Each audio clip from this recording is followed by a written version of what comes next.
What's going on, everybody? Six Scale Mafia here. What is today? Saturday? I'm losing track of days, man. Saturday. Our that first intro. Well, thank you. You like that? Yeah, it was beautiful. Sorry, go ahead. But yeah, I'm just taking no. That was beautiful. That shit was fire. Yeah, no. So we're switching. We're switching Saturday nights. So this is our first Saturday night, episode 14. Awesome panel today. Let me go ahead and just. Nobody needs the introductions, but you know what? Will Foxification, what's up, man?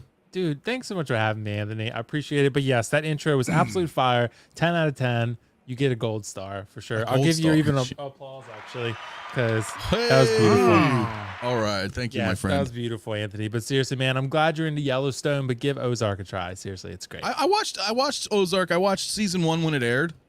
Oh, okay. And then it was over. Yeah, see, it was over. And I was like, okay, cool. I'll watch it when season 2 comes out. And then I don't know what happened. and then right now we're here. After that cliffhanger from season 3, man, I gotta hurry up and get on season 4 now that it's out, man. Well, just wait. They did a half season, and they're doing another half soon. Just wait till this cliffhanger in the first half, rather. Whew. All right, you'll see. All right. I will check it out. But you need to also check out Yellowstone. I shall. What is that on? Is that on what? Paramount Plus, I think. Paramount Plus. I probably need to get that because the Halo show when it comes out. Yeah. But I'm really excited for that. But I know I'm Paramount Plus. Maybe I can use your login, Anthony. Maybe I can use that. Yeah, man. Okay. Hell yeah. Yeah, I have the password. Just put too. Foxy Love or something, and we're good. Yeah, that works, man. That works. I am the key master. Family plan. Hell yeah. Well, no, it's good. I'm glad you're able to make it. Toku Collector Sean, what's up, man? As well is on the panel tonight. How you doing, brother? Doing pretty good. Glad to be here. Hell yeah, man. I see you got your Man of Steel, or what is that, Justice League right there? That's Justice League Superman? Yeah. So that's my second Superman, because I have the Man of Steel up there. I just got this in, so I got the Justice League one, because I think he just looks better. His colors pop more. Well, I will say, and shout out to Dante, Man Hot Collectibles. He mentioned that he has an Unreal Customs cape for that, and he might be getting rid of it. Oh, nice. Okay. So that may be something to consider. Yeah. Mario, El Professor, my buddy. Good one there. My co-host. What's happening? Of Reviewed. What's up? Yeah, man. We just did a review earlier, man, and it's like I never left tonight. Back in the Mafia offices right now, bro. So, or the studios. We are at the back table right now, discussing the future. Man. But yeah, man. Looking forward to hanging out with everybody tonight on this lovely, lovely Saturday evening with all of y'all. Hell yeah. And it's good to be doing a Saturday, man. I know a lot of people were having a hard time catching the Mondays or even being a part of the Mondays. I was tired of hearing declines from everybody, Will. So, it's that I got thrown out there first. Well, Mondays are like my day off, so to speak. I know, right? And Mondays are tough for a lot of people too, and I'm West Coast, so when I start early, people are like, yo, I'm sorry. So anyways, it's good to have you all here. Brother Cousins, Jay, my brother from another mother. What's up, dude? Right. What's up, bro? How you doing? Happy to be here. Thanks for the invite, man. Let's get it on a Saturday, man. Saturday Night Live. Let's do it. Saturday Night Live. Yeah, man. And listen, we already have 50 people in here watching. Appreciate it, guys. If you guys want to hit that like button, subscribe to everybody here if you have not already. And hey, subscribe here to the Mafia as well, man. We're almost to 1,000, so I appreciate that. We're going to be doing that IG-11 giveaway hopefully soon. I'll quickly try to address the chat because we do have quite a few people in here. We do have Denobi coming a little bit later, so we'll stay tuned for that as well. We had Will with the first chat. My body is ready. It's true. But your heart says no.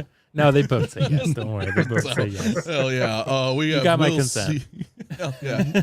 Will C's up in here about future primetime reviews. Collector number 1. To Kathri as well. What's up, man? Bob Dylan. You have to wonder, it's the greatest 6-scale panel ever assembled. And I say yes. Wow. Well, thank you. That's high praise. To everybody. High praise indeed. There's a collector also as well about future. What else do we have? If I mentioned you already, my apologies. We'll see also in the house. Max's Geekdom, Doc Smizzle, the collector number 1. Gosh, guys, we got a lot in here already. OG fan when Star Wars was just Star Wars. Louis Lebitz, Uncommon Flex, what's up, my friend? Doc Smizzle as well. Single songwriter. Guys, you guys are here, man. We're bringing the heat, man. I appreciate you guys all coming in tonight. Dirk Wright, as well. Blackbird Tech, what's up, dude? Who else do we have coming down the list? My apologies if I skip anybody. Jazzy, what's cracking, bud? Eric as well is in here. The Thor, nice, man. Greetings from Hoth, New York. Yeah, I bet, guys, right? It's you guys got a lot of snow over on the East Coast. Yeah, Hardcore Candy also. Yeah, I know you guys got snowed in too, didn't you? Or close? Yeah. Dang, man. Us Marylanders. Yep. Oh, yeah, no, you guys are right. Yeah, that's Yeah, right. we're not brother cousins and I about 2 hours apart, something like that. Yep, something like that. That is not too far away. No. Be real as well. I need a Revan from Hot Toys, dude, and we're gonna talk about that. We're gonna talk about that for sure. Just kind of wrapping up through here, you guys, really quick. See who else is up in case I missed you. My apologies, Maximum Rex as well. We'll see. Say need Purge Troopers. I couldn't agree more. Beskar Kid as well. What's up? Beskar Kid is the man. Hulk 88 as well is in here. Kuani 10. I said your name earlier today, and you said I said it right, and I think I just screwed it up again. But thank you very much for joining. What's up, Anthony, Will, Toku, Mario, and Brother Cousins? Hey. What up? So Is it hell yeah, guys. Kanui? I said it before. Something kind of Okay, like so that, yeah. this is Is let's the butcher K your name silent? segment. Kanui. I think it's Kanui. I think Did I it's screw Nui. it up?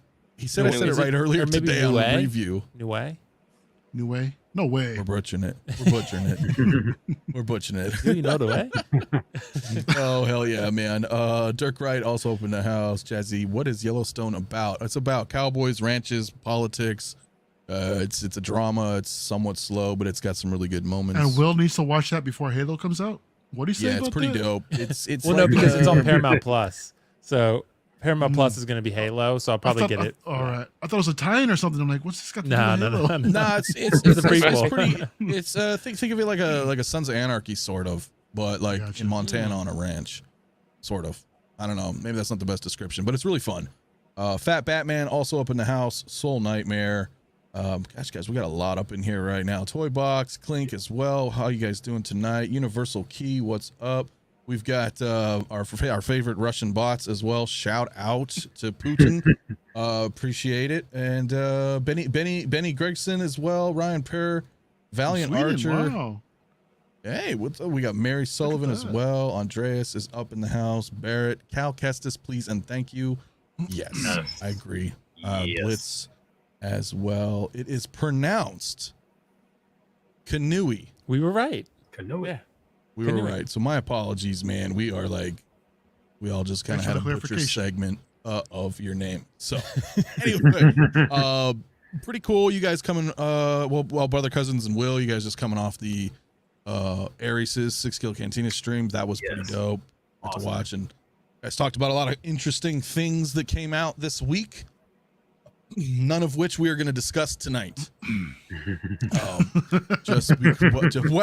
you know, just to do everybody on the panel and everybody watching a service, you know, I think we all know how awesome. Okay, we'll touch on it for a second. We all know how awesome that Costco Reeves looks and how indifferent we may or may not be of Axe Wolves not having a head sculpt. But again, we don't really, you know, whatever. Cool. They all look pretty great. I think we all agreed to that, right? Yeah. Yeah. Absolutely. Absolutely. And Goblin looks great. Yep, and the Goblin. Yeah, So again, you know, I think all we've the all toys talked there about for them you. enough. Did you notice how this Jedi mind trick on Anthony is working? Like, Yep. just I know they just want to talk about these figures.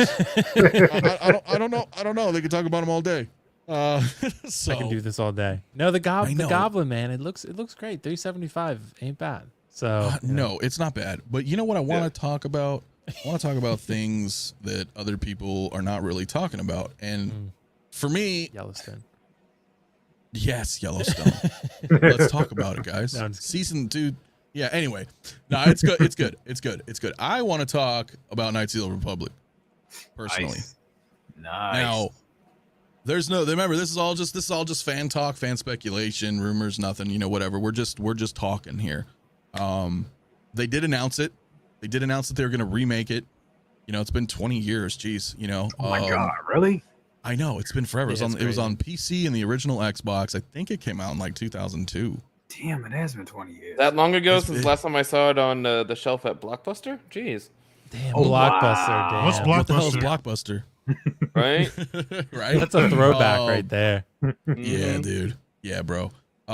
So, you know, it's just there's all this new Star Wars news, you know, whether it's EA or not, but I know also Lucasfilms decided that EA is no longer the sole developer for Star Wars now, thank God.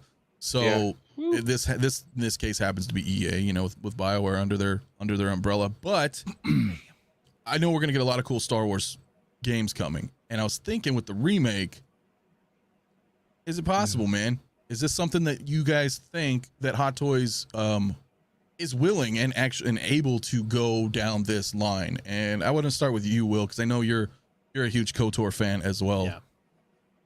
Yeah, absolutely, dude. Honestly, Anthony, I honestly feel like, and hopefully it's not a cop-out answer, it so much depends on the popularity of the game. Because if this game comes out and it's well received and everyone loves it like they did the original, then yes, I do think Hot Toys will go for it. Fallen Order was pretty popular, but I don't think it ever reached the point of like Mando, for example, right? It never got to the point where it became like this cultural phenomenon. KOTOR, if it's really good and it like preserves the integrity and the sanctity of the original while also adding new things in a, you know, remodeled graphics, fight, you know, combat with gameplay, with the story, adding Revan into more of it with Malik. I think, yeah. I mean, I think definitely, because it's Star Wars. It's Star Wars. So, and there's so many characters from this time period and from these two games specifically that you could easily make in very toyetic Hot Toys figures or statues or whatever you wanted to do. XM has already done it with the Revan, like you've already seen, and with Malik. So, you know, they could do a Nihilus next for all we know. But for sure, I think definitely Hot Toys could explore this line. That's if the game does well. So remakes are tough. I mean, sometimes they go really well, sometimes they don't. Final Fantasy VII Remake is a really good example that went really well, in my opinion, for a lot of people too. Where like it's updated, it still has the, you know, the characters from the original, but the story's a little bit different. So it just depends with Star Wars fans whether they're going to accept that, because whether, you know, they might change some things from the original KOTOR, and we'll just see how that goes. I have faith that it'll be good. If it is good, you know, we see some figures probably announced. Like, I mean, this game is probably not coming out till 2023, 2024 minimum. So they've shown barely nothing from it so far, just that teaser with Revan in it. That's it. But yeah, all these screenshots you're showing of these characters that they could make into figures, there's a lot of toyetic characters in this franchise. So they could totally make these. Revan, I think, honestly, you could put out a Revan now without even announcing the game, and Revan would sell very well. Yeah. 100%. Same with Malik. I think Malik would go pretty well too. Same with Nihilus. If you put Nihilus into a figure, like even Bastila Shan, she might sell pretty decently. Oh yeah. You know, put her with a double-bladed lightsaber and yellow and call it a day. But or even Darkseid Bastila Shan. That would be cool too, right? You know, they could do some cool stuff. And like all these characters, yeah, the only hesitation I have is that Hot Toys is a little overwhelmed right now. So they're only going to tackle the most popular of things, right? So this game has to be popular. Otherwise, you might see maybe just Revan, to be honest. Or no one. Fallen Order, they did nobody. So, you know, they didn't even do spoilers, they didn't even do a Darth Vader from Fallen Order. So they didn't even do a Darth Vader. They didn't do a Cal Kestis. A second sister would have been amazing. They didn't do her. So, you know. How crazy is that though, man? I mean, that's such a successful game, and I know. Yeah, we saw nothing come out of it. That's crazy. I would have minimum thought a Cal Kestis and a second sister, and that'd be it. Like Cal Kestis with what was the droid's name? I forget. BD1. BD1. A Cal Kestis with BD1, and then a second sister, and that's it. That's what I would have thought. Maybe a Purge Trooper. That would have been great. Paul Morales, real quick. Hello, everybody. Just stumbled in from the Cantina. Hey, well, welcome. Nice. Hell yeah, definitely. That was a good stream with you guys too tonight, by the way. Oh, thanks, man. Thanks. Yeah, man, I enjoyed watching it all. Like I said, I was gonna be on, but I was like, you know, let me prep for tonight. Possibly next Saturday. But no, I agree with you. I'll chime in a little bit on that. But what do you think, Sean? Because you know you're as big as a KOTOR fan, I think, as myself and Will. Yeah. No, I have to agree with mostly everything he mentioned. Is with some of these older IPs, these older aspects of Star Wars, because you know Hot Toys is going to make Star Wars no matter what, but they pick and choose on what they're going to do. and it's all going to be based off of popularity. It's going to be based off of how well it's received and how they perceive the need for these figures, because they're so overwhelmed. They're only going to focus on what makes money. They're not going to start production or start planning on making figures that they don't know they're going to do anything right now. I agree, though. If they popped out like a Revan out of nowhere, it would be gone in the same day. It's like people would literally just start probably putting themselves in like debt for a Revan figure, because it's been so long that it makes no sense why there is no Revan figure based off of any of the figures out of this series of video games. You would think they would do that. Correct. But I think once again, it's the times. New game coming out eventually, and plus also the communications between Disney and Star Wars and all the other aspects of that, of like like EA and stuff like that. Who knew if Disney or Star Wars, but basically Disney, didn't even have the rights for those until it was released from EA or something like that. So that's probably why it's been taken for so long. But yeah, I think wait for the game to come out. Let's see how well it is, how it's perceived. And off of that, then we can actually start, seeing what Hot Toys will do, or see what we can ask Hot Toys to make. Because if the game comes out bad, people are not going to want to get it. Because the thing about like the Hellboy figure, everyone loves the figure. It's an amazing figure. They didn't like the movie. So the fact that they didn't like the movie, not a lot of people bought the figure. True, but it also did sell out. Yeah, true. Probably low batch though. In time. So exactly. Star Wars are not going to do a low batch. It's Star Wars. They're never going to do a low batch unless it's like a specific character that they know they're going to get a lot of money out of. But I agree with Will. Is like we have to wait for the game to come out. But I would say it would be an amazing opportunity for Hot Toys, one, to make money, but it would be amazing for Star Wars collectors, because they don't get a lot of figures outside of the movies or now TV shows. If they start leaning back into the games and the comics and books, then go for it. Hell yeah. Denobi, what's up, my friend? Hello. I know I'm glad you were able to make it. You can finally come on my stream, man. It's such a privilege having you here, man. I think you may know everybody on the panel. We got Mario. We got Brother's Cousin. The center. TokuCollectorV Sean. That's my buddy, my real life friend. All right. Maybe first time meeting. Hello, everybody. Hey, hello.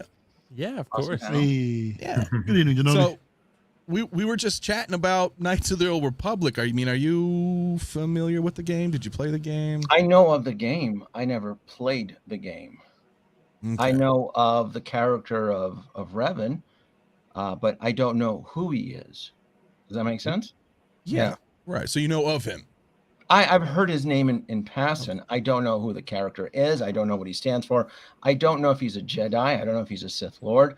I just know that he's part of the Star Wars lore and canon, in the same sense that I know who the blue skin guy is from the expanded universe. Okay. The commander. What's his name? Oh, Yes. Mhm. Yeah. Admiral Yeah. Thrawn. Well, Knights of the Republic was a really good role-playing game, and I'm not going to say anything about it in that sense, because if you haven't played it, they are doing a remake. Maybe you'll check it out someday, or you'll hear about it, or maybe they'll bring them in canon, like in film. Yeah. I don't know. I am actually aware of the remake, though, but that remake is like years out, though, isn't it? Yeah. I think it's next year, but yeah, it's going to be a while. Either way. It's like 2025 or something ridiculous. These games take forever to make now. They announce it and it's 4 years later it gets released. Cyberpunk took 5 years, didn't it? So it took a while. Yeah. Last of Us 2 took a while. Yeah. The way they make the video games nowadays is like one part video game, but also one part movie making. Right. So it's a pain. But the thing is it was such a beloved franchise, the two games that came out, and then it spawned the MMO game later down the road. The history of like 4,000 years ago, before, let's say, A New Hope. I mean, this was like the age, this was the height of the Republic. Yeah. Yeah, it's really cool, man. So what really platform? Cool. What platform was Knights of the Old Republic released on? On PC and the PC and original Xbox. Xbox. Yeah, and Xbox. Yeah, I played it on Steam on PC. Yeah. Yeah. Okay. I think I Yeah, still have it so- on disc for Xbox somewhere. I think it's on Yeah. iOS too.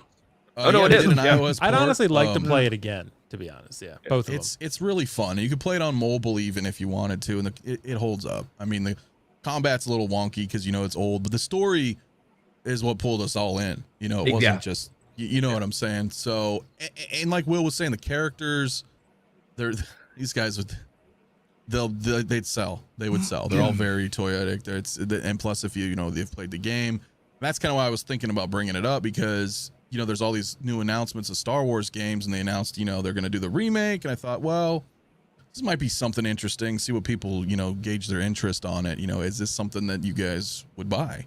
You know, so I definitely would. Brother Cousins, did you play KOTOR? I don't know. I never played it. My cousin had it. He played it for he played this for a while. He spent a lot of hours playing this. Back in the day, I remember seeing I think we had it on PC. I remember seeing the PC disc laying all on my cluttered computer table back in the day. And yeah, I always like visually the look of Revan. So I think, you know, I agree with what you guys are saying. If they put out a if they put out a Revan, if they put out a Revan tomorrow, I think it would sell because just the look and the feel of that character is very interesting. And that's Mandalorian armor that he wears as well. Oh wow, I didn't know that. Damn. Yeah, if Yeah, you the check the mask, helmet, check some of the armor, then of course he has dual lightsabers. I don't want to get into the story of him, but just as you were saying, the look alone, and a couple people in chat even said it. You know, just the look alone is enough to warrant a purchase. I mean, look at that.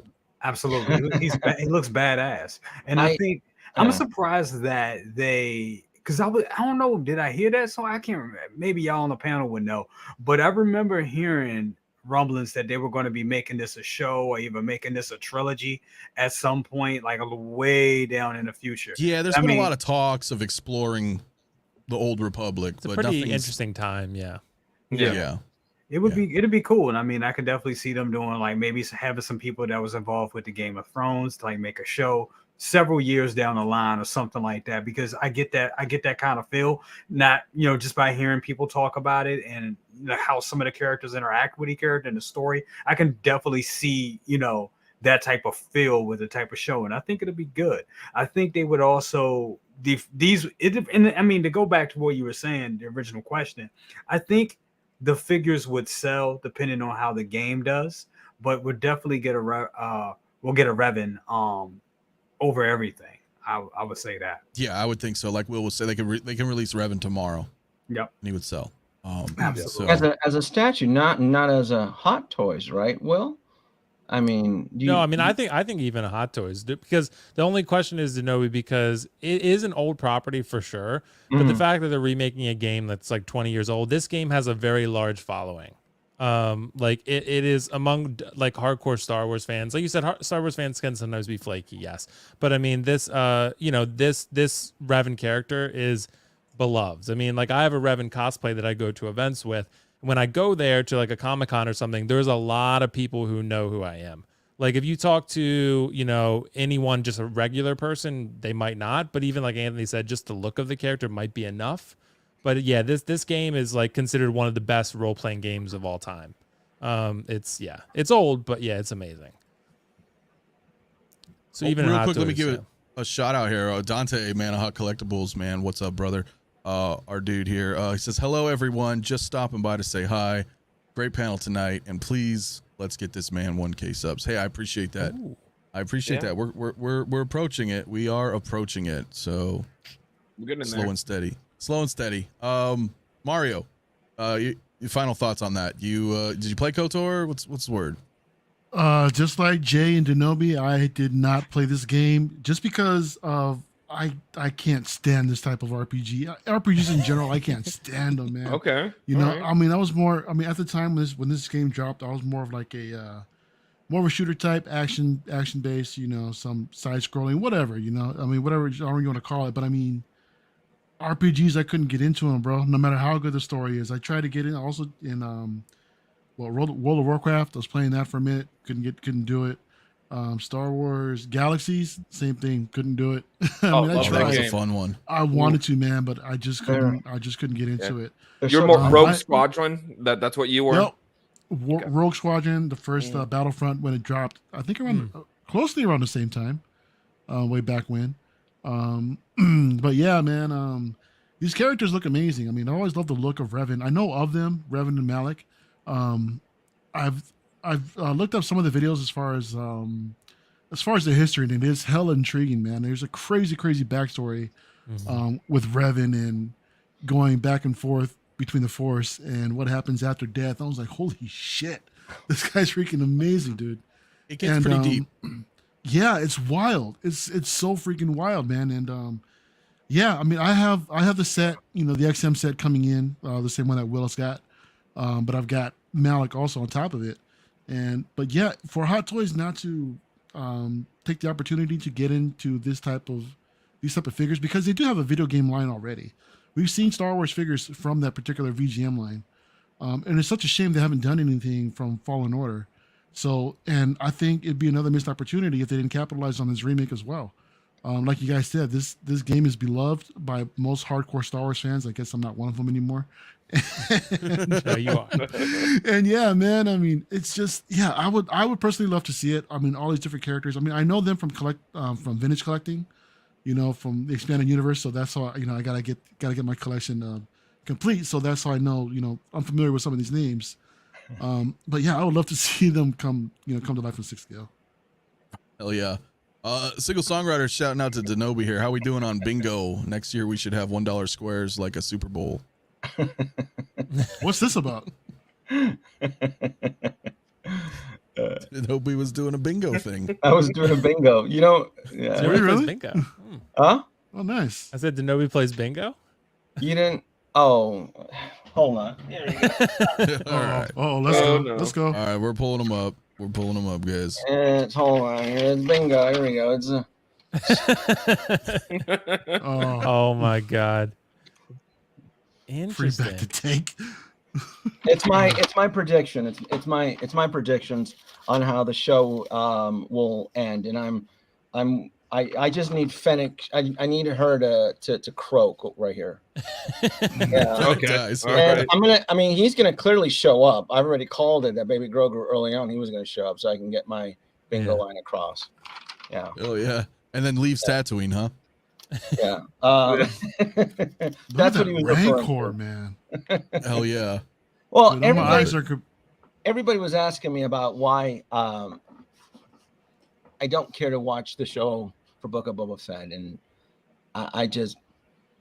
the show is written really poorly, really lazy, and it has a lot of the tropes that I called out from the very first episode, which a lot of it came into fruition by episode 4. And like everybody is aware, the best episode is the one that omits Robert Rodriguez and Boba Fett. So this is one of those situations where I'm gonna paint you a quick story. I'm not gonna hijack. No, that's good. Actually, let's talk about this. Yeah, go ahead. So Star Wars. Let's pretend Star Wars is Kim Kardashian, right? Kim Kardashian is the success, right? So if Kim Kardashian in Star Wars, she would represent the Mandalorian. She's the success of Star Wars, right? And now you have all the little starving siblings around Kim Kardashian trying to get their spot in the limelight. The Bad Batch. The Bad Batch is a great show. Rebels is a great show.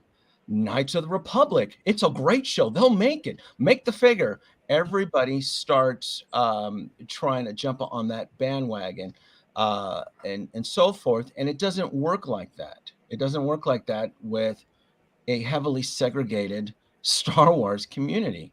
So you asked me what I thought about Revan. I go, I know of Revan. I know he's a character from a PC game, but I don't know him well enough to commit to a $285 purchase on an action figure. I'm not a big PC gamer. I'm not, and so forth. It's kind of like and then when I say that, I looked at Will's face and I looked at your face because I study human, and you're like, how dare you? You know, you were clutching. How dare but, no, you? no, exactly, I don't get but here's the thing though. But then I can ask, you know, Mafia. I go, well, have you seen the Bad Batch? And then you'll probably tell me. I'll get around to it. Yeah, I haven't seen it. Yeah, there you go. And you know, say yeah, I haven't probably. seen it. And have you seen Rebels? Will, have you seen Rebels? No. Everybody says it's the cat's meow. It's a phenomenal show. We need hot toy characters from Rebels. We need to complete the Bad Batch, but yet most of us on the panel probably haven't even seen these shows yet. So it's one of those things. So that's why I'm always a little bit skeptical about the fame when it comes to Star Wars, right? Everybody wants to gravitate to their comfort zone in the Star Wars universe. And I do believe you. Yeah, Knights of the Republic was a phenomenal, popular game. I'm a gamer, you know I am.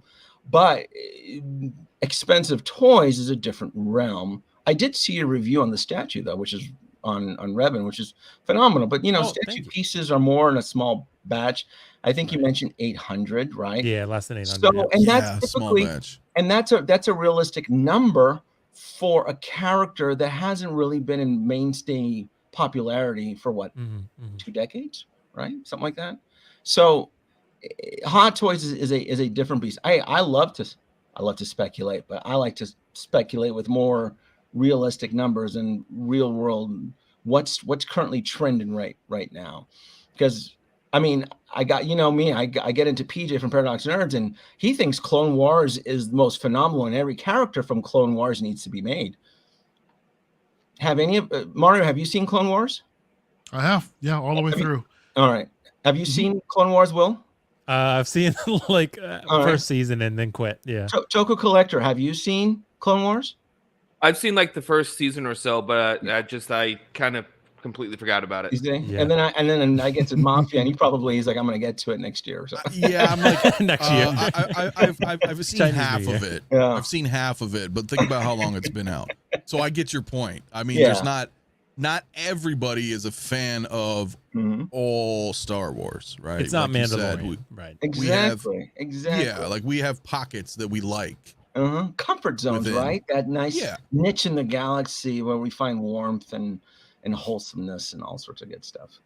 Yeah, and I think like most of us, like we prefer original trilogy, for example. Yeah, you know, there's that nostalgia there, that youthfulness, which I guess some people, you know, of a different generation perhaps find more so in the Clone Wars. Yeah. Right. So it is hard. I just think that there's a market there. You know, I don't know how demanding it is. Yeah. But again, I think like with what everybody was saying, like if the remake comes out and it gets really pushed, you know, and then actually like gets kind of very well received, and maybe even Star Wars themselves like promote it, you know, hey, check it out, we got the new remake, blah blah blah. And I agree with you on that. Absolutely. But I would speculate that we would see characters from the Fallen Order first before we even got to Knights of the Republic, which again, I think they had just announced it and they're still working on the story, and because these games just take forever to be made. Yeah. And the way Star Wars, the market is so volatile, would most of us, the interest will be higher in the future, lower? Right, we never know. Star Wars comes in seasons, you know? Yeah. So I hate to be. I know I'm trying not to be a Debbie Downer. No, that's fair. That's fair. No, it's not. It's not. I try to deal with my Vulcan logic here. You know, I'm trying to use some Vulcan logic here. Right. It's fair though. Yeah, if the game comes out really good, then I think it's like you said, be a different conversation. Yeah. Because and I think it will, because I can say Fallen Order was pretty well received and people really liked it, but when the KOTOR trailer dropped, I mean, at least from what I saw in the communities, people were going crazy for it. Like just regular PlayStation fans, because it's on PS5 too. So that's mostly I think where a lot of people will play it. So I think it's going to be like even the trailer just showing Revan's face, people went crazy. So I mean, I think that shows is a testament to a 20-year-old game how popular it is. But I guess we'll see. If the game sucks ass, then it doesn't matter. Yeah. I mean, if the game sucks, then no one's going to buy any. I'd probably still buy a Revan, to be honest, but most casual collectors would not, obviously. But if it's really good, it's a different conversation. Yeah. No, we would, because we know of Revan from the original games. The new remake could be terrible, but we would still buy the figure because of our history with it. So yeah. Well, and I think, but Denobi brings up a point on that though, because like even like what Will's saying is that okay, they put out that trailer, all they showed was Revan. People lost their minds over it, yes, but I think all those people are gamers who either loved the game or new people that are like, might not be what's Hot this? Toys This looks awesome, right? Exactly. They might not even know what the fuck a hot toy is. Yeah, like that's real talk. I mean, there's a lot of, you know, I mean, for example, and I'll just slightly segue, but because you know we do X06 stuff, right? We're making Star Trek 6 scale figures. Well, the 6 scale community who are into Star Trek knows of this, but Star Trek fans. They don't know what this is. They don't collect 6 scale. Do you see what I'm saying? So you gotta get on that because they need to know about those figures, man. Because I've seen them. They're amazing. Yeah. Oh, appreciate. But in but that's the same principle, right? Like they don't. Oh yeah. A lot of people don't know. They're fans of the IP or the franchise, but they don't know of the aspects of the fandom or the collectibles within that franchise. So it's a different ballgame. Yeah. Exactly. Like they're fans of Star Trek. They're fans of Star Wars, but they don't know about Hot Toys, or they don't know about statue collecting, or they don't know about Black Series or any of the other things. So not everyone who likes a certain franchise of something is going to know of everything that's out there that is attached to that set franchise. True. Now I will just say this, and I'll wrap on this Knights of the Old Republic. They did. And Mario mentioned it earlier a little bit when you're collecting your vintage and your Black Series. They did a pretty decent amount of Knights of the Old Republic line in smaller scale. They did? So I got Nihilus and Revan, yeah. They did. They did and Revan. They did 2 Revans. I don't know if they did Mission, the Twi'lek. I know they did Balzar, the Wookiee. Did they do Bastila? Did they do her? Yeah, they did Bastila Bastila. Shan is in the vintage collection. They also did Shea Vizsla. Who else? The Republic Commando is another one that's actually getting a reissue. And Darth, one of the other, Malgus. Darth Malgus was done. Malgus, yeah. And they do have a Nihilus. I have a 3.75 Nihilus. I have the Black Series now. The 6-inch is really nice. Yeah. So, again, we're talking, $5, $10, $20 figures. Too for the Black Series. Yeah. Exactly. So, they're not but anyway, $10, $20 in the vintage collection anymore, man. I know, right? Well sought after. And there's some figures out there that are not retail anymore. No. Yeah, right. I did have a topic, though, that's kind of not really related to tonight's thumbnail anyway, but I was thinking about this because of last week, in point of fact, because of you, Denobi, how we had mentioned about one-offs, and you got me thinking about that stuff. And so I kind of wanted to touch on this, if you guys don't mind, because let me go ahead and pull. They're out there. We tend not to look, or we're blinded by what we love, but there is one-offs out there. There are. And this is kind of where you got me thinking. That's let me pull it up this way. Yeah. Yep. That is a true one-off right there. That's out of control. Look at that mess. But I love it. I don't know what you're talking about. I respect it. I mean, I love Iron Man, but I would never allow this into my collection. But cool for the fans who do like it, because Iron Man does sell. I agree. And it is. And I have a bunch in here, but I'm sorry, go ahead. No, I agree. I was just saying I agree with Denobi.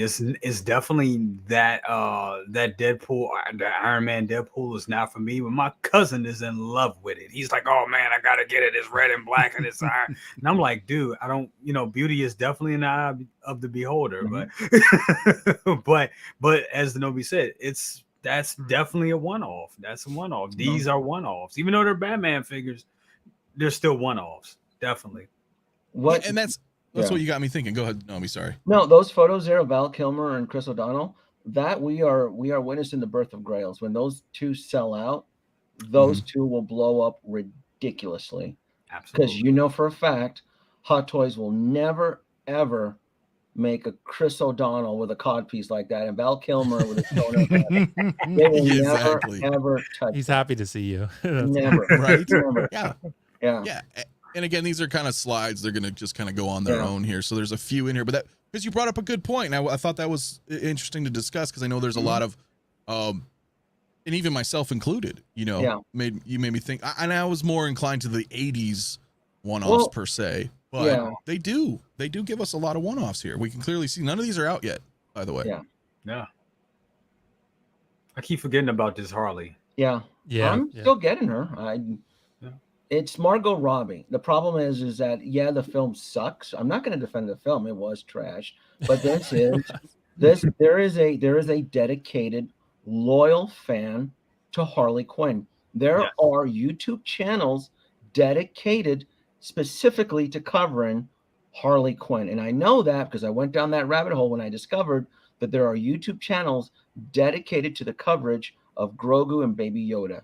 All they do is cover any merchandise that gets released on Baby Grogu and on the whole thing. I had no idea. I went down that, and there are multiple channels that all they cover is Harley Quinn. So those figures, just that rabbit hole. It's that rabbit hole on YouTube. And even though we don't like it, it will sell. Now, there are some certain figures that are obvious that will not probably sit and collect dust. I think Hellboy was one of them. Nobody pre-ordered it. It was a small batch. The movie was not well received. But like Iron Strange. Iron Strange was this one right here was the one that woke me up because I thought there was no market until I was educated that Denomi, Iron Man is still huge in Asia. It doesn't matter what we little U.S. collector peons think. This stuff is still printing money in the Asian market. That right there, I'm getting Johnny Silverhand. I hate the game, but I think the figure is cool. I look at it as an art piece. Yeah, so it looks really cool. I'm adding that to my collection because are we ever going to get another Johnny Silverhand from Cyberpunk? Hell friggin' no. You'll never see that ever again. Yeah, that's true. I agree. Let's just go backwards. Mario, what do you think? Do you think Hot Toys is satisfying that demand for one-off figures? Well, it depends on your definition of one-offs. I mean, in the fact that we're still seeing these type of one-off figures within the realm of DC, Marvel, and everyone else. I mean, based off of these photos, I would say so. And yeah, these something like this, like a Pennywise. I know we wouldn't see this again. The last one that we just saw, Keanu from Cyberpunk, another one we won't see again, for sure. But I mean, those characters that we tend to see over and over again, for me personally, I don't consider those a one-offs. I understand they're part of a particular, a specific movie, you know what I mean? Mm-hmm. But I think we're still going to see a different iteration of that character, again and again. Robin, on the other hand, might be an exception. But yeah, Val Kilmer, Batman. Sure. Yeah, these are specific, those to those particular actors. And in that sense, yeah, I would definitely say so. But I would like to see, I don't know, maybe some others that are outside, of the top three franchises. You know what I mean? For example, I don't know. I can't think of anything off the top of my head. But I mean, if anything, maybe right. Well, yeah, exactly. But think of those, maybe even horror classics. Look at the Freddy Kruegers, the Jason Voorhees, stuff like that. The stuff that Sideshow is actually doing. It would be nice to see if Hot Toys actually did take a crack at that. Yeah, you know what I mean. So I think something like that is unexplored territory that we really don't know if it'll sell or not. But I'm sure it has its fans. Me personally, I would actually scoop up a few of those, to be honest. Because stuff like that I remember from my childhood, that scared the shit out of me. I would love to get them in figure form. I do have the Sideshow Freddy, and it can definitely use some improvements. And but yeah, I would love to see a company like Hot Toys or Damn Toys or whoever's really at the top of the game right now, really take a crack at it. I agree with that, but I think what we're just mentioning there is the relevancy, right? Where some of the things that we want are they're long gone, right? Which sucks. Yeah. But then they'll go ahead and release Back to the Future stuff, right? Which I think we all enjoy and want. So no argument from us, but it's weird, right? It's weird how you're going to go back to 35, 40-year-old franchise again, but where's Terminators, where's Aliens, where's Predator? Like, can we, and I'm not saying strictly reissue, but or even older stuff that maybe they haven't done, but I think it's just not in the demographic right now. Like you're saying, it's not very relevant, but as far as current relevancy. Everything that I have on the screen right now is again, it's new, it's not out yet. So, and these are all, with maybe the exception of Batman Forever, this is all pretty relevant releases that I would consider one-offs in their own respected properties anyway. And I think Denobi's right. I think it's Batman and Robin. They're gonna be grails, yo. I'm picking them both up. Absolutely. I'm picking them both up. Brother Cousins, let me go ahead and hear your thoughts, I guess. Yeah. I mean, I definitely agree with you and Denobi about these being grails. I'm definitely getting them. I love the older Batman stuff. That's just how I roll. Definitely when it comes to these one-offs, I mean, I think they're possible grails, and I think they should be supported. And I think people that don't pick them up is kind of foolish, because if you don't pick it up, I mean, outside of all the Disney stuff, I mean, there's Cable, which is now part of Marvel, which harkens right back to Disney, but still, I think it's definitely a good pickup. I mean, like you brought up Back to the Future. I love Back to the Future. I know me and Denobi we're all into the Back to the Future stuff, and I just think there was a lot of lost potential with that line. I mean, we could have got a Biff. We could have got a Griff with the baseball bat in the crowd. I'd like a Mad Dog 10, those completely toyetic stuff that they missed out on. And I think now, for some reason, they decided to go back to that for a reason. Maybe because they figured out, like, hey, we kind of missed out. Didn't mess up on it, but it was, they left money on the table, so to speak.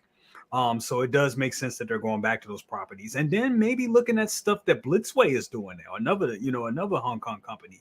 Blitzway, I believe they did the lady from Breakfast with Tiffany's, and then they did the Marilyn Monroe piece, which is, some people would say they're not their best, but still, I like the fact that they're giving us that they're giving us the one-offs. They're doing things like the Terminator arm and stuff like that. So, and I mean, I think Hot Toys, they know they know that there's a market there, so they want to tap into that. And I mean, I, as a collector, and if you have the money to do it, definitely support it, so you just don't keep seeing the same Star Wars, well, not the same Star Wars figures, or the same properties getting released. I like the Hot Toys of old, back in 2009 or 2008. You had more stuff. You had RoboCop, you had Terminator, you had Aliens, you had the Marines from the Aliens. You had all those type of figures. So shoot, you even had Rocky figures. So it's like, I would love to get some Creed figures and stuff like that. So it's like all these different properties and licenses that they can really jump on and do. So I don't know. I just think it's good for, if you have the money and you have and you have it in your budget to support these things, and you like them more, most importantly, if you like them, buy them. Right. Definitely. If you like, for sure. TokuCollectorV's asking, Denobi, given that Mando sells, do you think Hot Toys or Jazz Inc. will make Mando's Naboo Starfighter? I would prefer Hot Toys make the Naboo Starfighter. Something like that, with that type of complexity. I don't know if I would feel comfortable spending $1,500 on a third-party kit bash, just because I look at that type of design, and that tail, it needs to be reinforced die-cast. And I know that with Jazz Inc., he likes to use resin and more affordable materials. That Naboo's, tail needs to be extremely sharp. I mean, to the point it'll poke your eye out. That requires a little bit of machinery complexity. I would prefer Hot Toys to make that. If you look at the 1/6 scale on a Naboo Starfighter, it's on Wikipedia. It measures 36 feet. You divide that by 6. So a 1/6 scale figure would be 6 feet in length. Wow. 6 feet.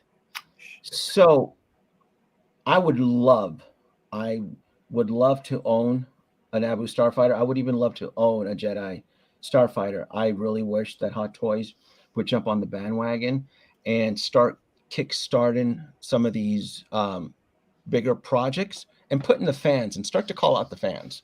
Because I think there's a lot of flakiness in the community where we say we want all of this, and then when the sideshow notifications show up, we tend to turn our heads the other way, or we make up some excuse about we're sick with COVID or something. I don't want to say the word. I've noticed a lot of that. I've noticed a lot. I don't want to say that, but yeah. So I keep saying, like, Hot Toys, get with the bandwagon.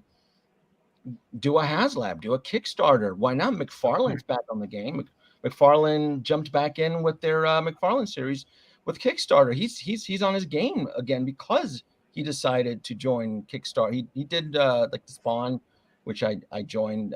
I backed it up. So that way, hey, look, kids, you want a Naboo Starfighter or you want a Jedi Starfighter. If we hit this X amount of goals, we'll make it. There you go. Put it on us. That way you can call us out. And that way I can go on my little soapbox. You see, you bunch of flakes. Hot Toys gave us the opportunity to make a Jedi Starfighter, and you kids ran over to the Bad Batch or Clone Wars or that other twit, Revan, Knight of the Republic. No, I'm just messing with you. How dare you? Dude, I saw your video, and you were so emotionally passionate on that Revan statue. Oh yeah. I was working today, and I had the video playing. I'm like, man, wow, Will really loves this damn statue. It's right over there. I've convinced so Derby. good. I've convinced like 2 people. Anthony is going to get it, I think. Yeah. Dude, until you mentioned the shipping charge from DHL. I'm like, yeah, I don't know. right, $260. Yes, shipping. Then Anthony was like, fuck. I know. But man. yeah, I would want. Hot Toys needs to evolve. Just put it on our shoulders, for the larger vehicles. Yeah, I'm good with that too. That makes sense. I'm good with that. I agree with that. We've talked about that a little bit in the past too. And we could dabble on that in a minute. But real quick, Aries, the Dark Jedi himself, 6 Scale Cantina. What's up, brother? Says just coming in to say, let's get Mafia to 1K, baby. Hell yeah. I appreciate that. Eating dinner and getting set to watch UFC fights with the crew. But hi, everybody. And Denobi, I got a new umbrella, baby.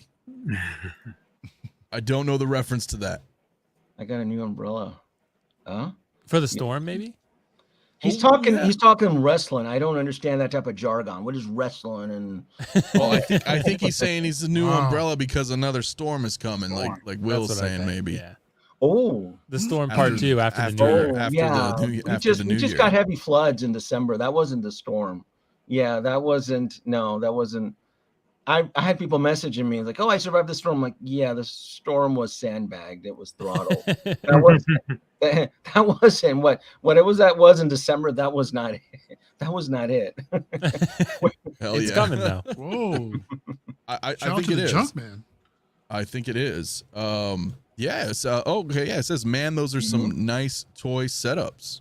Yeah. Oh, very nice. Well, I think Denobi's got the craziest you guys one. got some serious Absolutely. Back there. I got my closet. I'm happy. Hey, it works, man. It works. We work within our means, right? Well, let's wrap this one up really quick. Let me just hit you to Will, and then I'll go to Sean here. But what do you think as well? Do you think, because you have you got Pennywise. I mean, we've seen that there are some other one-offs, and I didn't bring up, and I know Jason mentioned in the chat earlier, like John Wick. I didn't bring him up, or Alita, or Hellboy. Just because these are already out, they've already been released. Right. I'm looking at right now. We're in 2022. Are they satisfying the demand for one-offs? And really, that's the topic, really. So, I mean, what do you think? I mean, it's a great question, and like everyone has such a good opinion on this. But I'm with Mario in that it entirely depends on your definition. Because if you're going kind of like how the way Denobi's describing it, maybe most people would, like a one-off, like Iron Strange, right?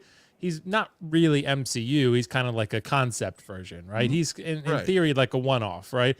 That's not how I would just define one-offs. I would say like a non-DC Star Wars Marvel IP, right? That's a better way to put it. That's how I describe them. Like Pennywise, you talk about Terminator, you talk about Back to the Future, things that you couldn't display with your MCU and DC and Star Wars lines, because those are 3 of the cash cows of Hot Toys, right? Mostly Marvel and Star Wars, but DC's kind of in there every now and then. Like this, Johnny Silverhand is a perfect example. Like you couldn't put this with your Marvel figures, right? But you could feasibly put Zombie Deadpool in there and it wouldn't cause a problem. You could put Venom Pool in there. He's still Marvel. You could put Deadpool Iron Man in there. He's still Marvel. So like to me, whether he's not MCU, I wouldn't consider him a one-off. I would just consider him like an offshoot. Like he's just kind of like an offshoot of Marvel, but he's still, to me, not a one-off. A one-off would be Pennywise or Alita, something that's not doesn't fit in with like a broader universe that's like the cash cow of Hot Toys. Like if they did Ghostbusters, so nothing that's in the trilogy or exactly, Trinity, right? Like of Marvel, DC, like even Star Wars. If you did Mm-hmm. Revit, I don't consider that a one-off. I consider it's still Star Wars. So I mean, to me, like that's not. Like, you know, I guess it's kind of a one-off in a sense because it's a game versus Mando and versus live action or whatever. But to me, if it's still Star Wars, I wouldn't consider it that. Like, you know, I would say like even Batman and Robin, it's still DC. So I mean, whether it's DCEU or Dark Knight or whatever, to me, it's not really a one-off because it's still DC. So like I would say something. I guess maybe my term is just more specific how I define it. But yeah, like Alita is a perfect example. Like Hellboy. Well, Hellboy's still Marvel actually, so never mind. But like for example, Neo, right? That's what I would. That's how I would define the term. So I would say as far as those go, no. But as far as one-offs, like on the other definition, yes, because we're getting plenty of zombie Deadpools and Venomized, you know, Iron Mans and you know whatever else. Like those, yeah, like Flash, for example, they're giving us that. Like they're giving us those. So as far as that definition, yeah. But as far as like the Pennywise or Terminators or Back to the Future, I would say no. So it really just depends on where you draw the line in the sand, I guess. That's called splitting hairs, Will. maybe, but I would say like Pennywise to me is a perfect example of a one-off. He doesn't fit in with anything else. He's a one-off character. Like he's not like, you know, something like that. So I wouldn't. Sure. Well, okay. Let's say in relevant terms, right? Okay, it's 2022 right now. Yeah. Let's not go back to the Wayback Machine. Let's come to terms in within the last 5 years. Within the last 5 years is relevancy. What movies out in our world in our shared universe here, could they make one-off figures out of? Yeah, see, that's the tough part because I put up the highest grossing films for 2021 and I'm like, I mean, A Quiet Place, you could make one of the monsters. I mean, I don't know if that would sell. I mean, they like Fast 9. I don't think anyone's buying those. Shape of you Water. know, Godzilla versus Kong. You couldn't make those in 6 scale. That's So X plus, yeah. Other licensed Lord of the companies, Rings, Right. Harry Potter. right, you could do, but Harry Potter's got Star Matrix. Race, right? Yeah. They did Dune maybe, but I don't know if Dune would sell that well. You know, I'm just looking. I mean, just because something's associated with Marvel or DC, they're still left alone by themselves. It's not like Tony Stark is going to come in, the Avengers team will come in and bless that particular figure. Just because Thena from the Eternals is Marvel, you think she's going to be a successful Athena is a one-off. It's Angelina Jolie. Are they going to make anything else from Eternals? Probably not. Nope. But it's Angelina Jolie. She's by herself. It's not like she has I guess, well, it's a Marvel film. Well, it's not like she's being blessed by Chris Evans or Tony Stark, meaning like she wasn't part of the team and it wasn't like she cameoed in that film. Like she's by herself. Like that's it. It's make or break. And the only gamble that they're taking is Angelina Jolie. That's it. Like, hey, nobody else saw this film. You know, the world knows Angelina Jolie because of her philanthropy and her, you know, saving kids around the world, you know, so she's very well known. She's in the same legacy as Johnny Depp, right? Right. Where you can always, you know, if Johnny Depp is in a wacky movie and you don't trust anything else in the film, just make Johnny Depp and you'll be okay because so, right? So that, I mean, that's how I've always seen one-offs. I stopped wishing to Hot Toys for more figures. In this point for 2022, all I want is for them to just catch up and start delivering. So I stopped. I don't want to wish anymore. Like I want more droids. I want more K2. I'm like, look, just deliver the stuff that you promised us from 2019. That's all I'm asking for. Yeah. You know, Right. No, I don't agree have with Pennywise. I day one pre-ordered Pennywise from Sideshow in 2019. It's not that. in my That's almost hands 3 yet. years ago. Yep. Yeah. 3 years ago. So it's hard for me to like, you know, I wish I can get the protocol droid. I'm like, man, just give me Pennywise. That was 2019. Or the Battle Damage Mark 85. That was a day one pre-order in 2019. Yep. I don't have my Battle Damage Mark 85. That was a day one pre-order from Sideshow. So Same here. most of you, I think, on the panel have adapted except brother's cousin. I think he's still hitting that day one pre-order button real fast. I think every time I hear this cat, he's like, "Oh, I got a day one pre-order this." Boom. Actually, no. I mean, I don't day one pre-order. I just buy it.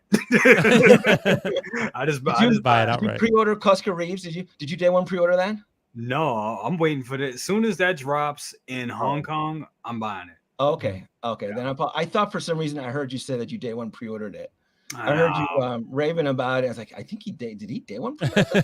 Well, I think sometimes he's gonna drop in the middle of Back to the Future. What's wrong with him?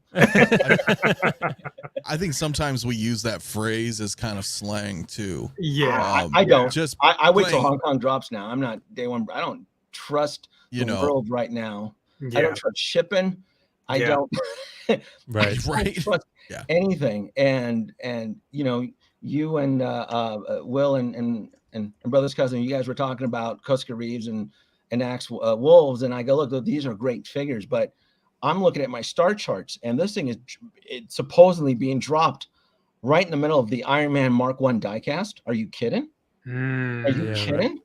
I'm looking at my star charts here. I'm like, I don't care how much these figures look great, but and then it's going up against Green Goblin, legendary figures. I mean, it's tough.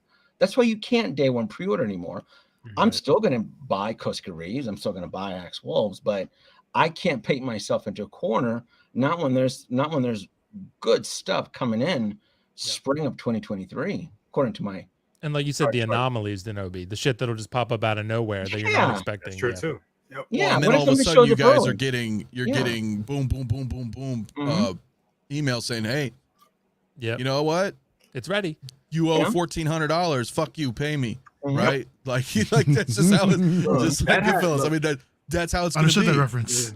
That would happen. That's what happened with me with the Blitzway Terminator arm. I forget what came out, and that shit just dropped out of nowhere, and it was like, $1,500. Fuck you, pay me. Oh shit, what am I gonna do? Oh god, where's my card? Oh god. So because best believe they don't care, man. You've committed. They want your money, or with expensive things. I do like payment plans. I don't usually do them for other stuff, but for a statue that's $1,200, $1,500, I will do it then, because then you're not just hit with $2,000 at one time. Yeah, like you can pay off over 15 months or whatever it takes to make it. So you're paying $100 a month. Like that's not too bad. I mean, it's a lot. It's a big pill to swallow, but it's better than a $2,000 pill you're going to get at once. So very true. Yeah. So you know what else is dropping? And I know, Mafia, you've kind of pruned yourself from Marvel for now anyway. You'll come for back the most next part, year. For now, you'll come back next year when the diecast Mark I shows up. We'll be all over that. USB light up.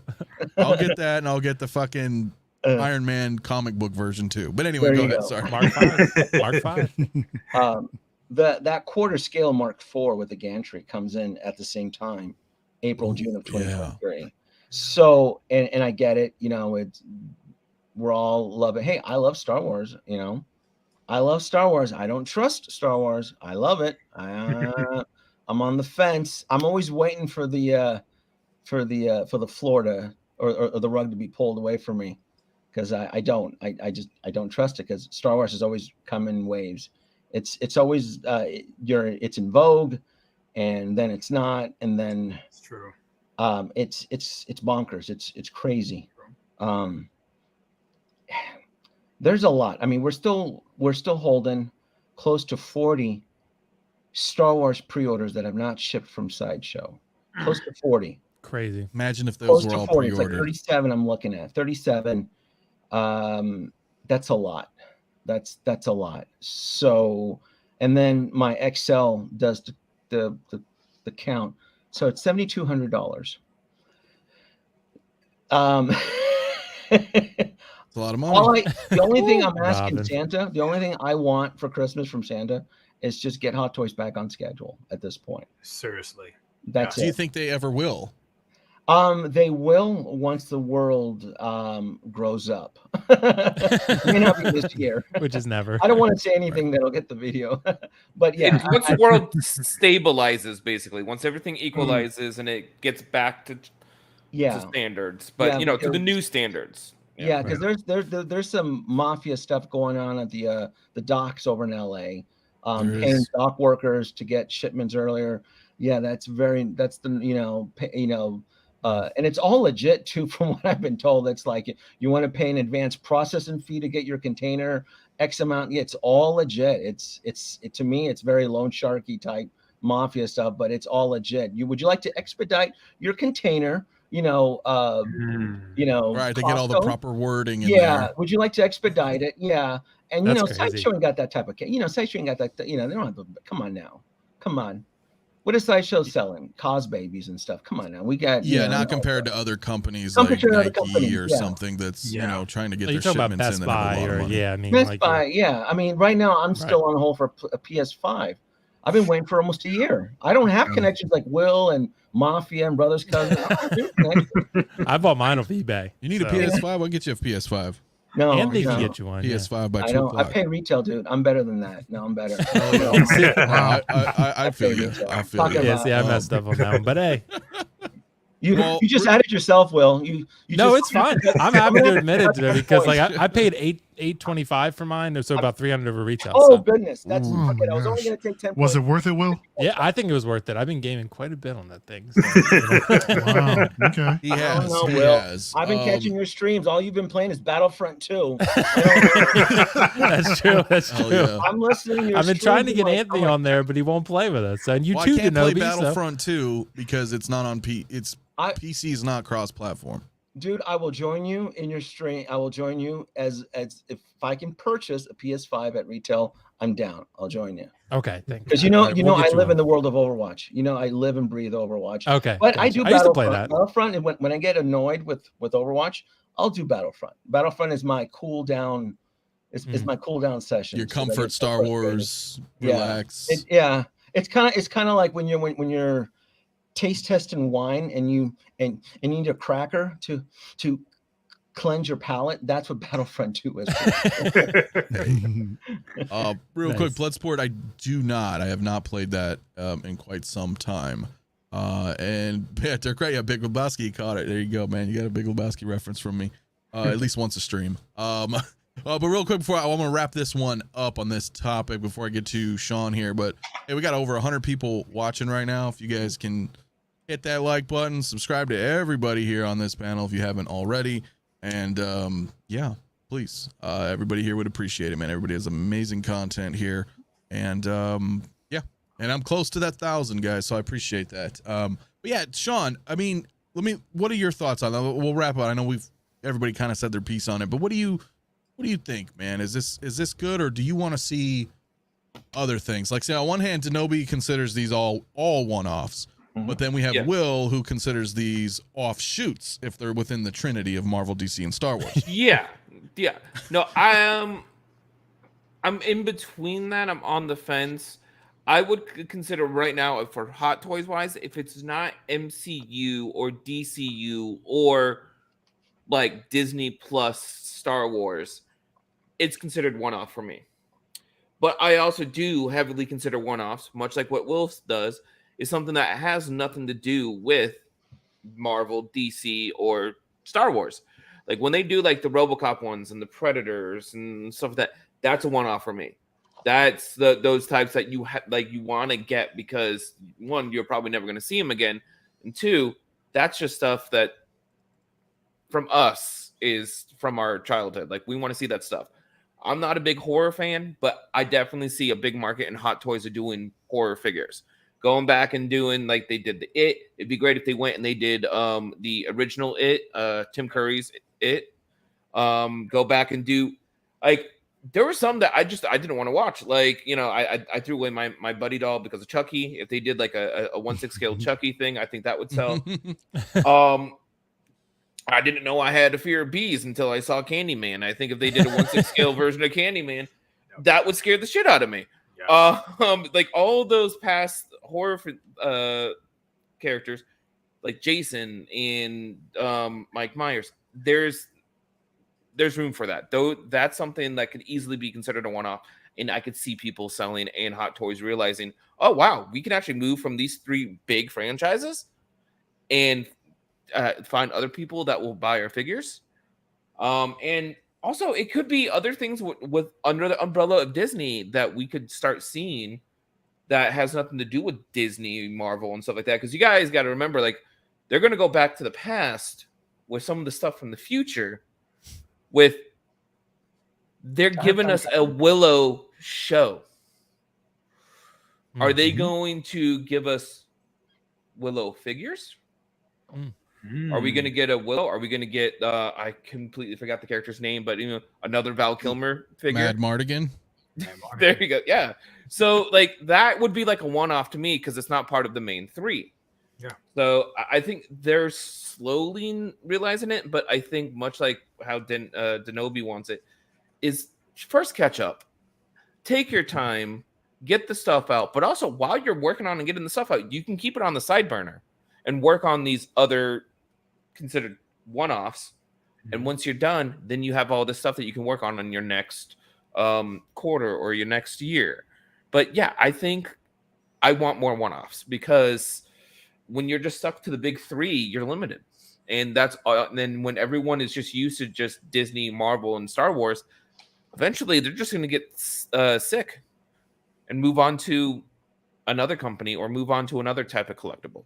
That's a good point. It would be nice to get a Beast from the Beauty and the Beast. I don't know why we didn't get that. Ron Perlman and Linda Hamilton? No. Am I going in the Wayback Machine? I'm going to be serious there for a second. Wait a minute. You almost had me there. I would buy that. Hell yeah. No, but they did Bell, so, Yeah. maybe Beast would have just been too much work, That's probably what it was.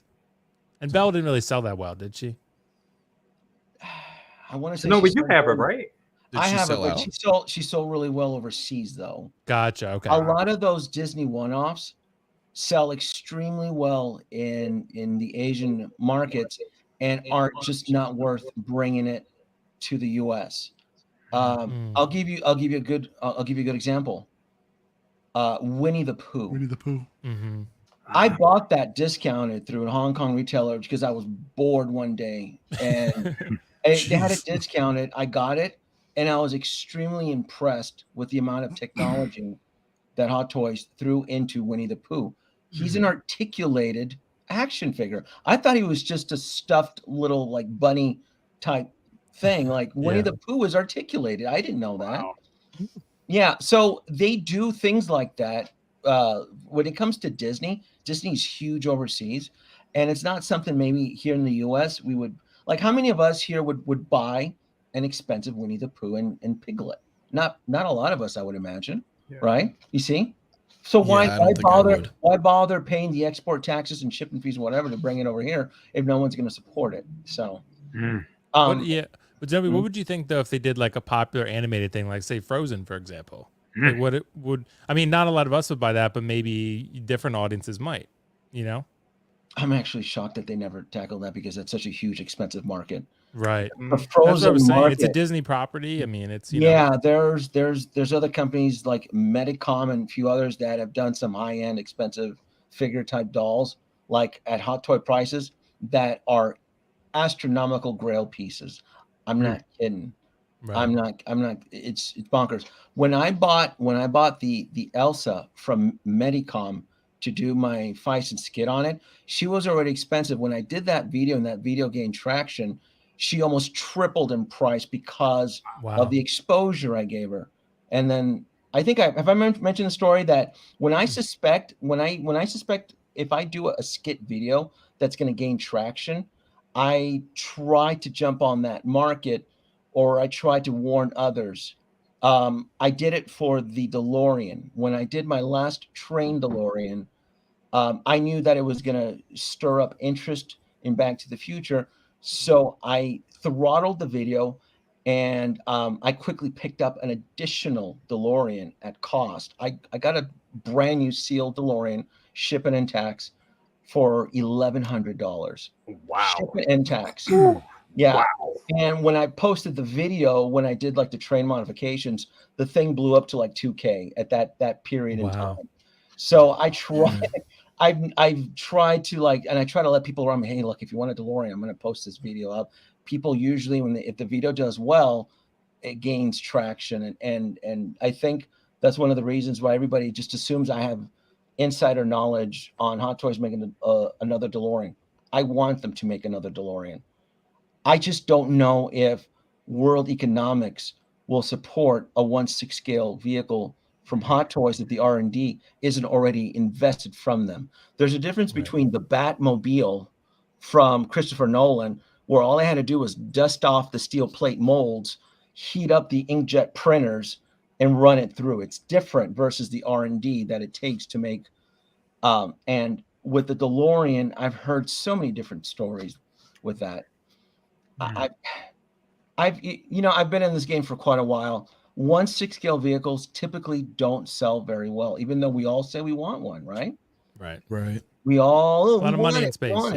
We want it, and then the minute it shows up, well, I gotta get something else, and I gotta get my pre-orders. I'm making payments on something else, so. And then they don't sell well in Hong Kong as well because of the space, correct? The space. That's what I've always heard. Yeah. That's what I heard as well. So Mando's new ship might not be as popular as we might think. Yeah. But real quick, I think Mario, you have to get going, right, sir? Yes, sir. Yeah, we heading out, but yeah, thanks for having me on tonight, Anthony. I mean, Will, Toku, brother, cousin, Zenobi. It's great seeing y'all again tonight. Absolutely. So you got a second to. You got something you want to plug or anything, or you got to get going? Yeah, man. Just anybody in about an hour or so, come check us out on Collecting Weekly. We're gonna be having another round of Pose Wars tonight. Very fun. So we've got like about 6 collectors. I think KG, Marco in the chat from 1/6 S Beam, SpongeBob SquareBows is gonna be joining us as well. And so there's gonna be a few of them out there that's gonna be posing tonight, man. So it's gonna be hella fun tonight. So. Yeah, if another thing too, man, I mean, get those. We got this system called Banes, which basically you pay a super chat, you spin a wheel, and you basically throw a wrench at one of the posers to kind of mess them up. Like say, $5, you got to remove a base or add a base to your to whatever you're posing right now. It's really amazing just to see the reactions from all these posers that actually get thrown off. So it's really, really fun. Nice. So yeah, come check us out. Collecting Weekly, Pose Wars, man. It's gonna be a good time tonight. Hell yeah. And if you haven't already, links are all in the description for everybody here tonight. I'll definitely be tuning in once we wrap up here because it is fun. Again, I was gonna come in today as a backup, but it's been a little overwhelming for me. So I think in 2 weeks I'll be there as well. Again for my round 2, which should be round 4. And I'll see you in the ring that same night, bro. Me and so you, we're going up against each other that night. We're going at it, man. Yep. I'm out for blood, bro. You going, bro? I already brought the heat. I brought the heat 2 weeks ago, man. It's so fire. So you think, my man. All right, man. All right. Well, I gotta join sometime. I gotta join. Fun. Yeah, well, it's hella fun. Yeah. So, well, it's a pleasure as always having you here, brother. Absolutely, we do. Man.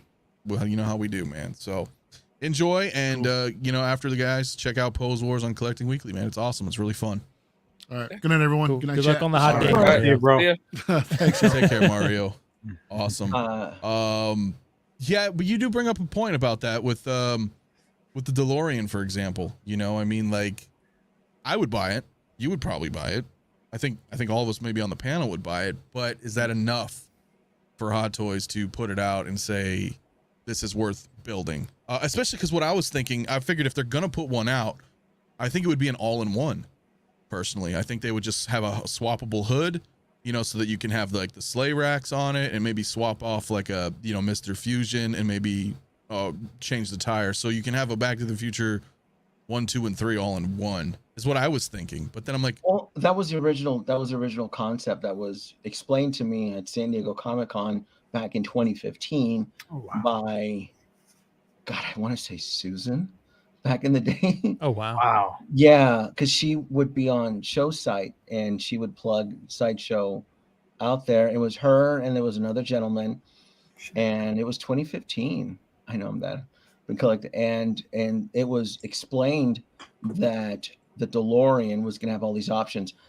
And when the final DeLorean was released, they omitted a lot of stuff that was shown in the prototype that they got called out for. They advertised the lightning rod in the prototype. Original DeLorean never came with the lightning rod to the plutonium chamber. The prototype also had more lights the interior console it lit up, and there was a few other knickknacks, and it was explained the following year when it was released that they went over budget on the R&D for what they were asking to sell it for, because at the time it retailed for $683 or $685 from Sideshow, and it didn't sell. I mean, the DeLorean sat for a year. People, this is why I always find it fascinating when I listen to you guys on the streams, like, let's make this. I'm like, I was there 3,000 years ago. I lived it. You guys didn't support this shit. You guys, all you guys did was complain about it, you know? So it's interesting. If Easy, I'm gonna call out Easy Collectibles. Call him out. I love picking Call him out. Not Easy. He owes me. He never built my space shuttle. That twit. Oh, he definitely owes you then. So Easy, I've known Easy for collectibles for a very long time. 2018 was the year that I started talking to him, because he was hating. He posted a video how awful and disgusting Dark Side Anakin was. I remember that. Yeah. That's how I got to know Easy. He's like, Denobi, this isn't worth it. Collectors shouldn't buy it. And he posted comments. I go, and I'm like, but Easy, it's a cool figure, you know? Oh no, Denobi, it's a waste. I'm telling collectors to stay away from it. And then look at him on 1/6 scale Cantina. He's the biggest cuck for Star Wars now. Look at him talking about it. Biggest cuck. You know, Easy. Hey, Easy, I love you. I'm just he never built me my space shuttle, damn it, so I get to pick on him. Oh, it's all good fun. So man. I've been there. People, you know, I forget a lot of stuff, but I forget, you know, that's why Easy's like, I hate Marvel. I'm like, no, Easy, shut the fuck up. Yeah, Easy. One year, and the next thing you're back. I love Iron Man. Well, and I think damn, that, Easy, that you got it goes rough with it, tonight, right? bro. Oh, I'm gonna get shit if he's listening. I'm gonna get No, it's great, man. It's great. I think it's because we're real talk about it. And I get that. Like, Donobi even said it earlier. He's like, I'm getting out of the Marvel, but then, you know, I'm gonna fucking come back. Man, when you see that gorgeous, beautiful Iron Man diecast Mark 1, you'll be the rest of us. You're gonna be like, USB plug, get the plug in USB. I know. and then, I'm a sucker for shiny objects, and if it lights up and there's doodads and you know, the joints are going to be rusty, so it's going to need some oil and grease, and it's going to be awesome. Well, one thing that nobody's talking about, big vehicles we should support. I should probably get that Batmobile then that they're redoing, because I do really love the Dark Knight. It's a pretty good price. I mean, what, like $600? What was the DeLorean when it retailed? A lot more than that. $680. That's lower than I thought it was, actually. Yeah. Denobi, I did not know that the DeLorean set like that. That is crazy. For like a whole year. You have it, brother's cousin? Yeah. Did you buy it on original run, or did you do secondary market? I got it in 2018 from a local dealer. He lived an hour away from me, and he sold it to me at that time, 2018, for $1,000 even. And he knew he could have got it for a little bit more, but I told him, I said, look, man, I got Marty and Doc Brown. I really needed to complete the collection. He lived in Baltimore, Will. He was in Baltimore. Oh, nice. Okay. So I was like, hey, I'm about an hour away. I'll come pick it up. He was like, okay. And I looked up and got it. And as soon as I got it, I think about a year later, I started seeing it on eBay for 15. The cheapest was like, I think now 15, 2,500. Is the normal price. And then if you can get it brand new sealed from a 100-star seller, it's an easy 2K with like free ship on it. Exactly. So, yeah, that's a lot. And it's a gorgeous vehicle. Like I said, it's a gorgeous vehicle. You know, it's as a collector, you just have to kind of think in 4 dimension. Will something in the future blow up in value? You know, I tell the story of the Ecto 1 all the time. So as far as figures right now, and in the way I'm tracking this stuff, there are going to be some potential chase figures, and there are going to be some potential grails that are going to be birthed, but will it happen anytime soon? No. It's way too saturated right now. We're hitting almost 100 figures between pre-orders and standing inventory. I think Doc Smith or Bob. I think one of these guys actually had the count. It was right. It was right under 100 figures. If you subtract all the little cost babies and little tchotchke nonsense that Hot Toys sends to track. So I can't. It's hard for me to keep wishing upon a star for C-3PO. All I want now is just fulfill your commitment, Hot Toys, and just deliver the stuff. You know, within the year. Can I at least ask for the year? Is that even possible? That's asking for a lot, Mafia. Can you promise 2023? Can I get it in 2023, not 2024? I doubt it. Huh? Maybe I'm being pessimistic too, but okay, so we're in 2022 right now. I don't think Hot Toys is going to be on track until like 2025. I mean, dude, I don't think they're ever going to be on track because there's just too much stuff that's going to be coming out. They're always going to be overwhelmed. Denobi just called it. I mean, it's like there's so many backlogs, right? Yeah. And then on top of it, okay, look, so in a couple days it's going to be February. So we're just passing the first month of the year, and they've announced what they announced: Costco Reeves, Axe Wolves, Green Goblin, Fennec Shan. Right. It's all Star Wars and Marvel, right? Yeah. Yeah. Yeah. So they already announced. They announced like six, 7 figures this month. Mm-hmm. You know what they'll probably do? They'll release a Mando from Book of Boba. They'll give it a slight difference, a different accessory or something, and they'll be like, "Oh, there you go." I don't know if it'll be 2 years, Mafia. I think it'll be about a year, only because most collectors have wised up now, and they know, like, oh, I can't day one pre-order this anymore because of that uncertainty. You can ask around. We're all going to get some of the stuff, and I believe everybody. I believe Brothers Cousins, he's going to get Koska. I believe Will, if he's going to get this figure. But as far as putting a ring on the finger and committing to a pre-order, no. Yeah, no way. No, I'm not. You're not going to paint me into a corner, and in 1 week I get 4 sideshow notifications. You know, and you're trying to like, no, that's. I'm with you, Denobi. Yeah, the only thing that makes sense nowadays is if you get statues that are limited edition where you have to pre-order. Otherwise, or third party. If you really fall in love with a third party figure and it's limited run, go for it. But with Hot Toys, just don't do it. Yeah. Don't do it. Real quick, Jason. Hey, what's up, man? He says, just testing the waters. Would everyone be interested in getting a 6 Kill Mafia channel T-shirt made if one was produced? Hey, that would be cool. Actually, that would be cool, idea. man. I would be down. I have no objections to that at all, my friend. Yeah, that'd be really fun, man. Yeah, let me guys know in the chat, man, if you do. That could be something. That could be something. Did I just place this here? Let me check something real quick. My apologies. Here it is, because there was a question from Metamorphic Customs. Was the poo articulation the same as body frame was used for Wicket? No, poo was bigger. If you're still okay, poo was bigger. Yeah. He had a question. People thought Pooh was the same size as Wicket. No, it's not. Hell yeah. Nobody puts Denobi in a corner. Hell yeah.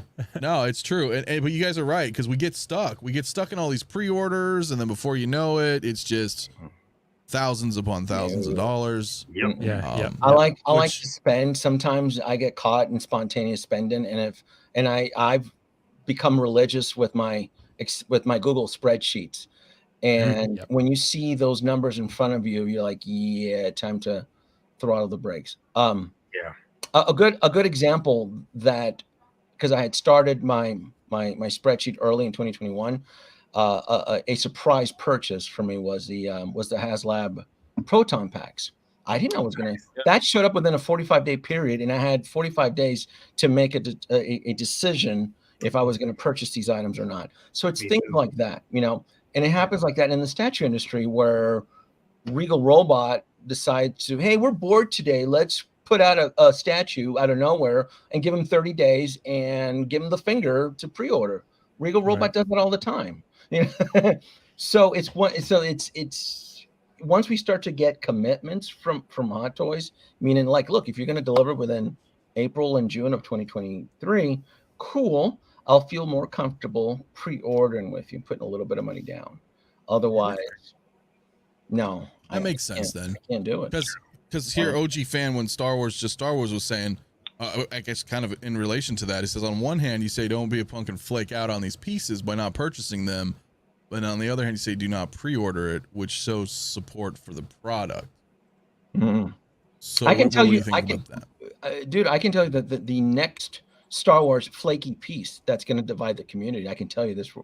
It's going to be the chick. What's her name? Fennec? No, Ahsoka Tano. Oscar Reeves? That's not Koska Reeves. It'll be Ahsoka Tano. Yeah, you'll the start Clone Wars version. When the cartoon version comes out, you'll start to hear everybody saying, "Yeah, I canceled it because I wanted to get the Rosario Dawson version." That's because of the time frame. Oh, it looks beautiful. Ahsoka, looks great. Blah, blah, blah. It looks awesome. But I moved my pre-order to Rosario Dawson because it came with the Bath and Grogu. I mean, that's what you're going to hear from the community. Yeah. So do you think Hot Toys kind of put themselves in that position the world and whatever's going on in the world right now? I think that's the main thing that's causing these delays. But do you think Hot Toys could have produced and got that one out the door? Because there's other figures that they got out the door quicker than that one. So with it being so close to the Mandalorian Ahsoka, do you think they kind of did it to themselves in a way? No? Or yeah. Well, I think they know that they're going to sell either way, right? Yeah. It's the question is how many can you sell in X amount of time type situation. Yeah. So yes, they're going to make a gajillion Ahsoka Tanos that are going to sit on the Sideshow website forever, probably for a year minimum, but eventually they will sell because collectors will make payments on it. Will it be a super fast sell? No, not when you have the legendary Rosario Dawson that knocked it out of the park with her performance. Absolutely. 100%. And she moved my heart when she's talking to Grogu and she goes, that's his name. And he goes, and you're like, oh my God, take my money, Right. Here you go. Yeah, take my money, so plus it comes I think Hot Toys is in a position though, right? What's that?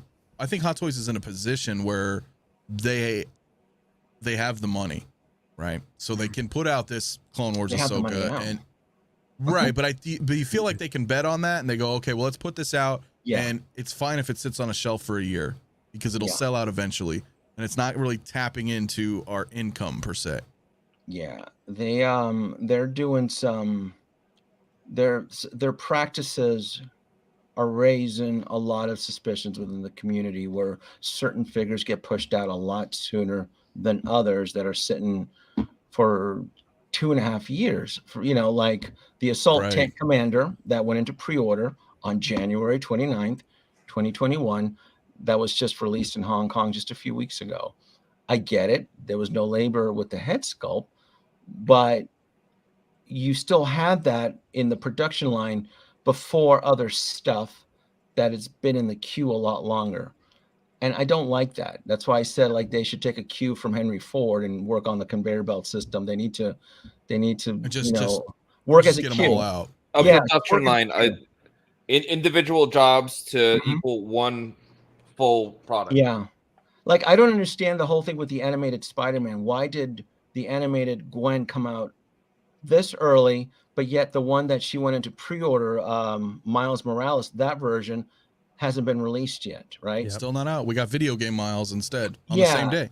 Yeah, it just doesn't make any sense. And then what happens with that is that then you start to fracture the consumer confidence because these are not $20 action figures, right? These are expensive pieces that most of us have either committed to it for the love of the IP, and you're like, wait a minute, this came out before, I get it, I backed Pennywise. I get it. You don't care about Pennywise, but it's 2019 for crying out loud.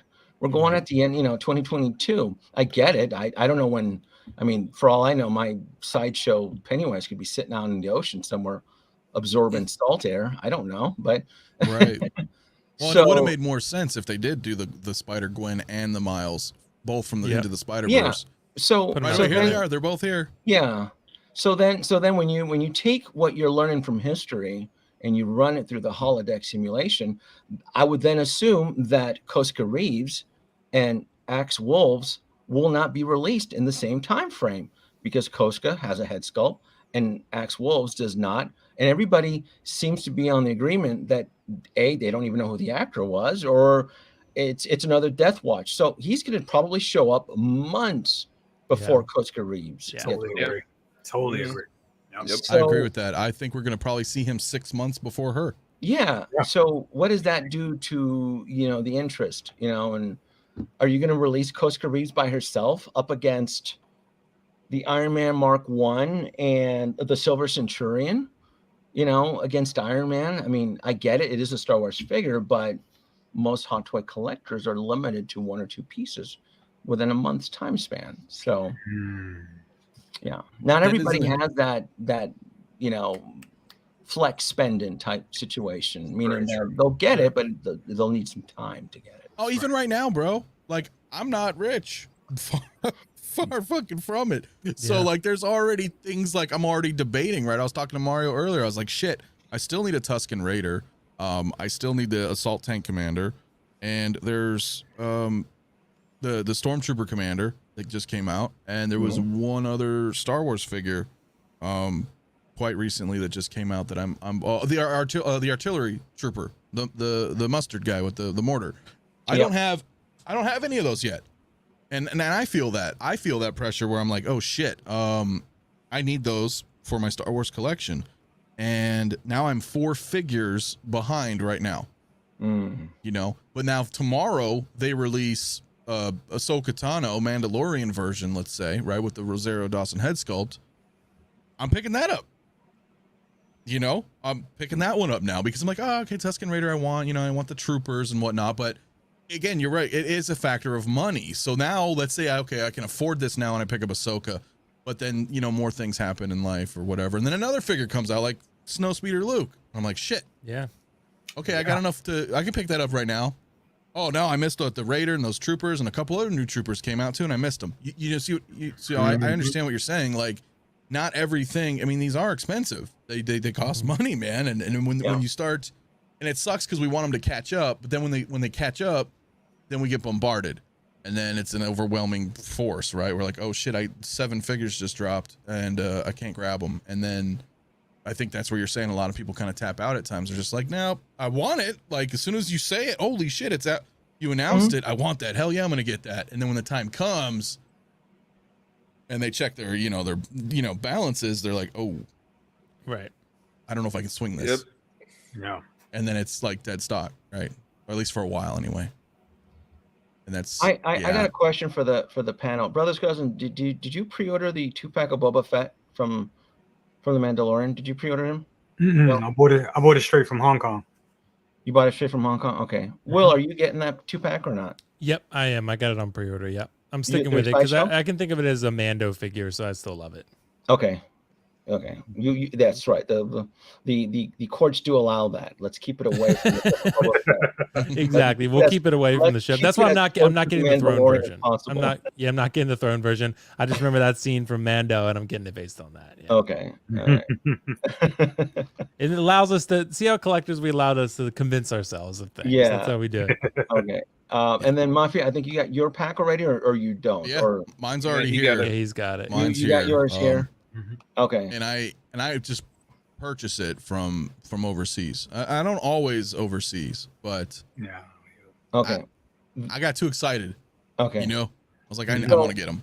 So my prediction, and if I'm wrong, I'll go on someone's stream and apologize. But my prediction is that Hot Toys did an extremely piss poor mistake of not ensuring that those two packs of Boba Fett were shipped to the sideshow warehouses in time before episode 7.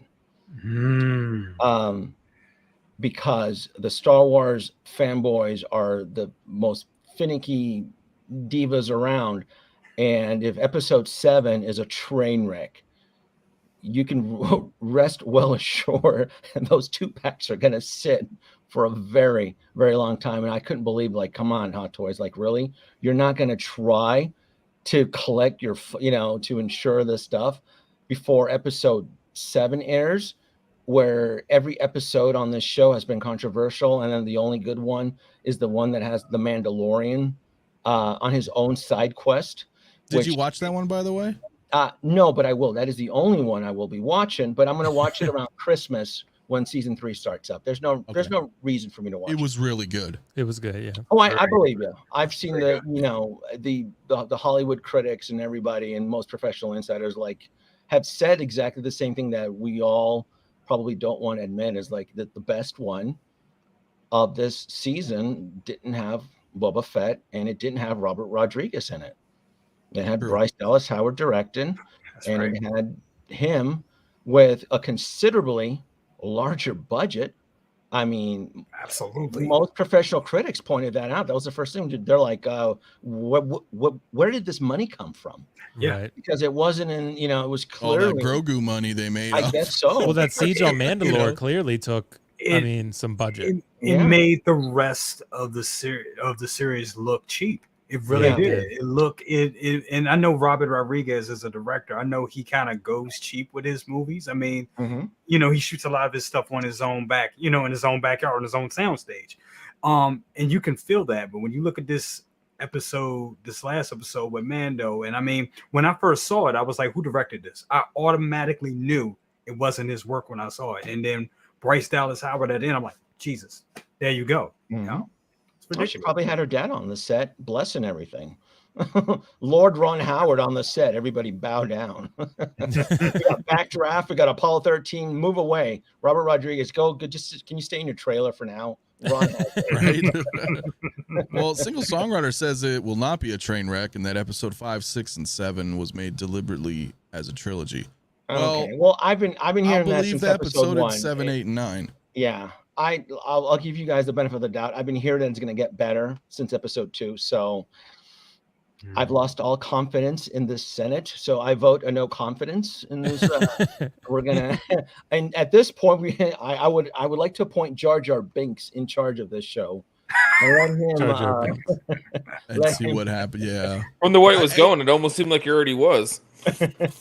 Well, it's rough, man. It's rough because I'm in agreement with Denobi on this one, man. I haven't been really a fan, and you guys know I've been vocal about it on Will's stream, on Brother Cousin's stream, and most of you cats. And most of you cat, I listen to everybody. I work from home. I have you guys all background, and you guys have all been praying to the gods who live in the wormhole.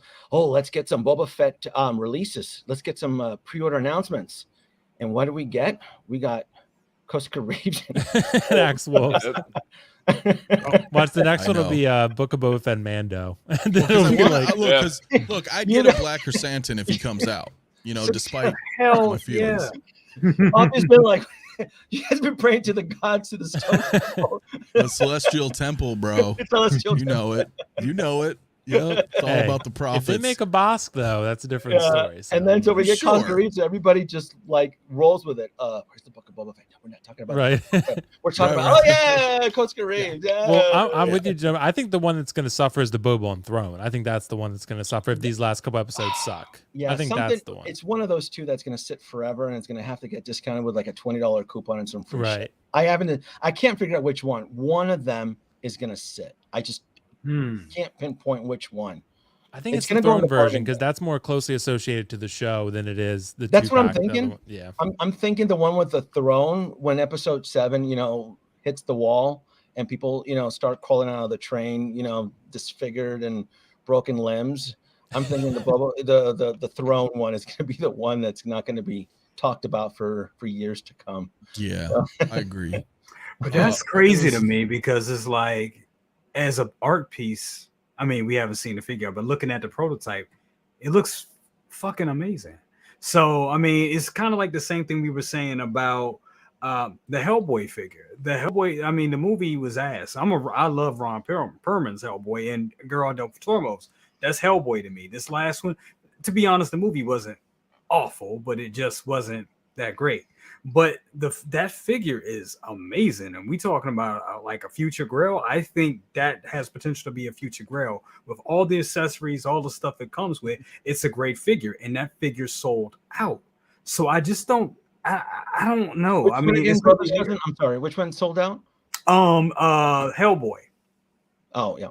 So I'm just saying, with it, the figure itself is great. Now, removing the property, the actual, representation of the figure, the figure that the artist inspired by, yeah, the art can be complete ass.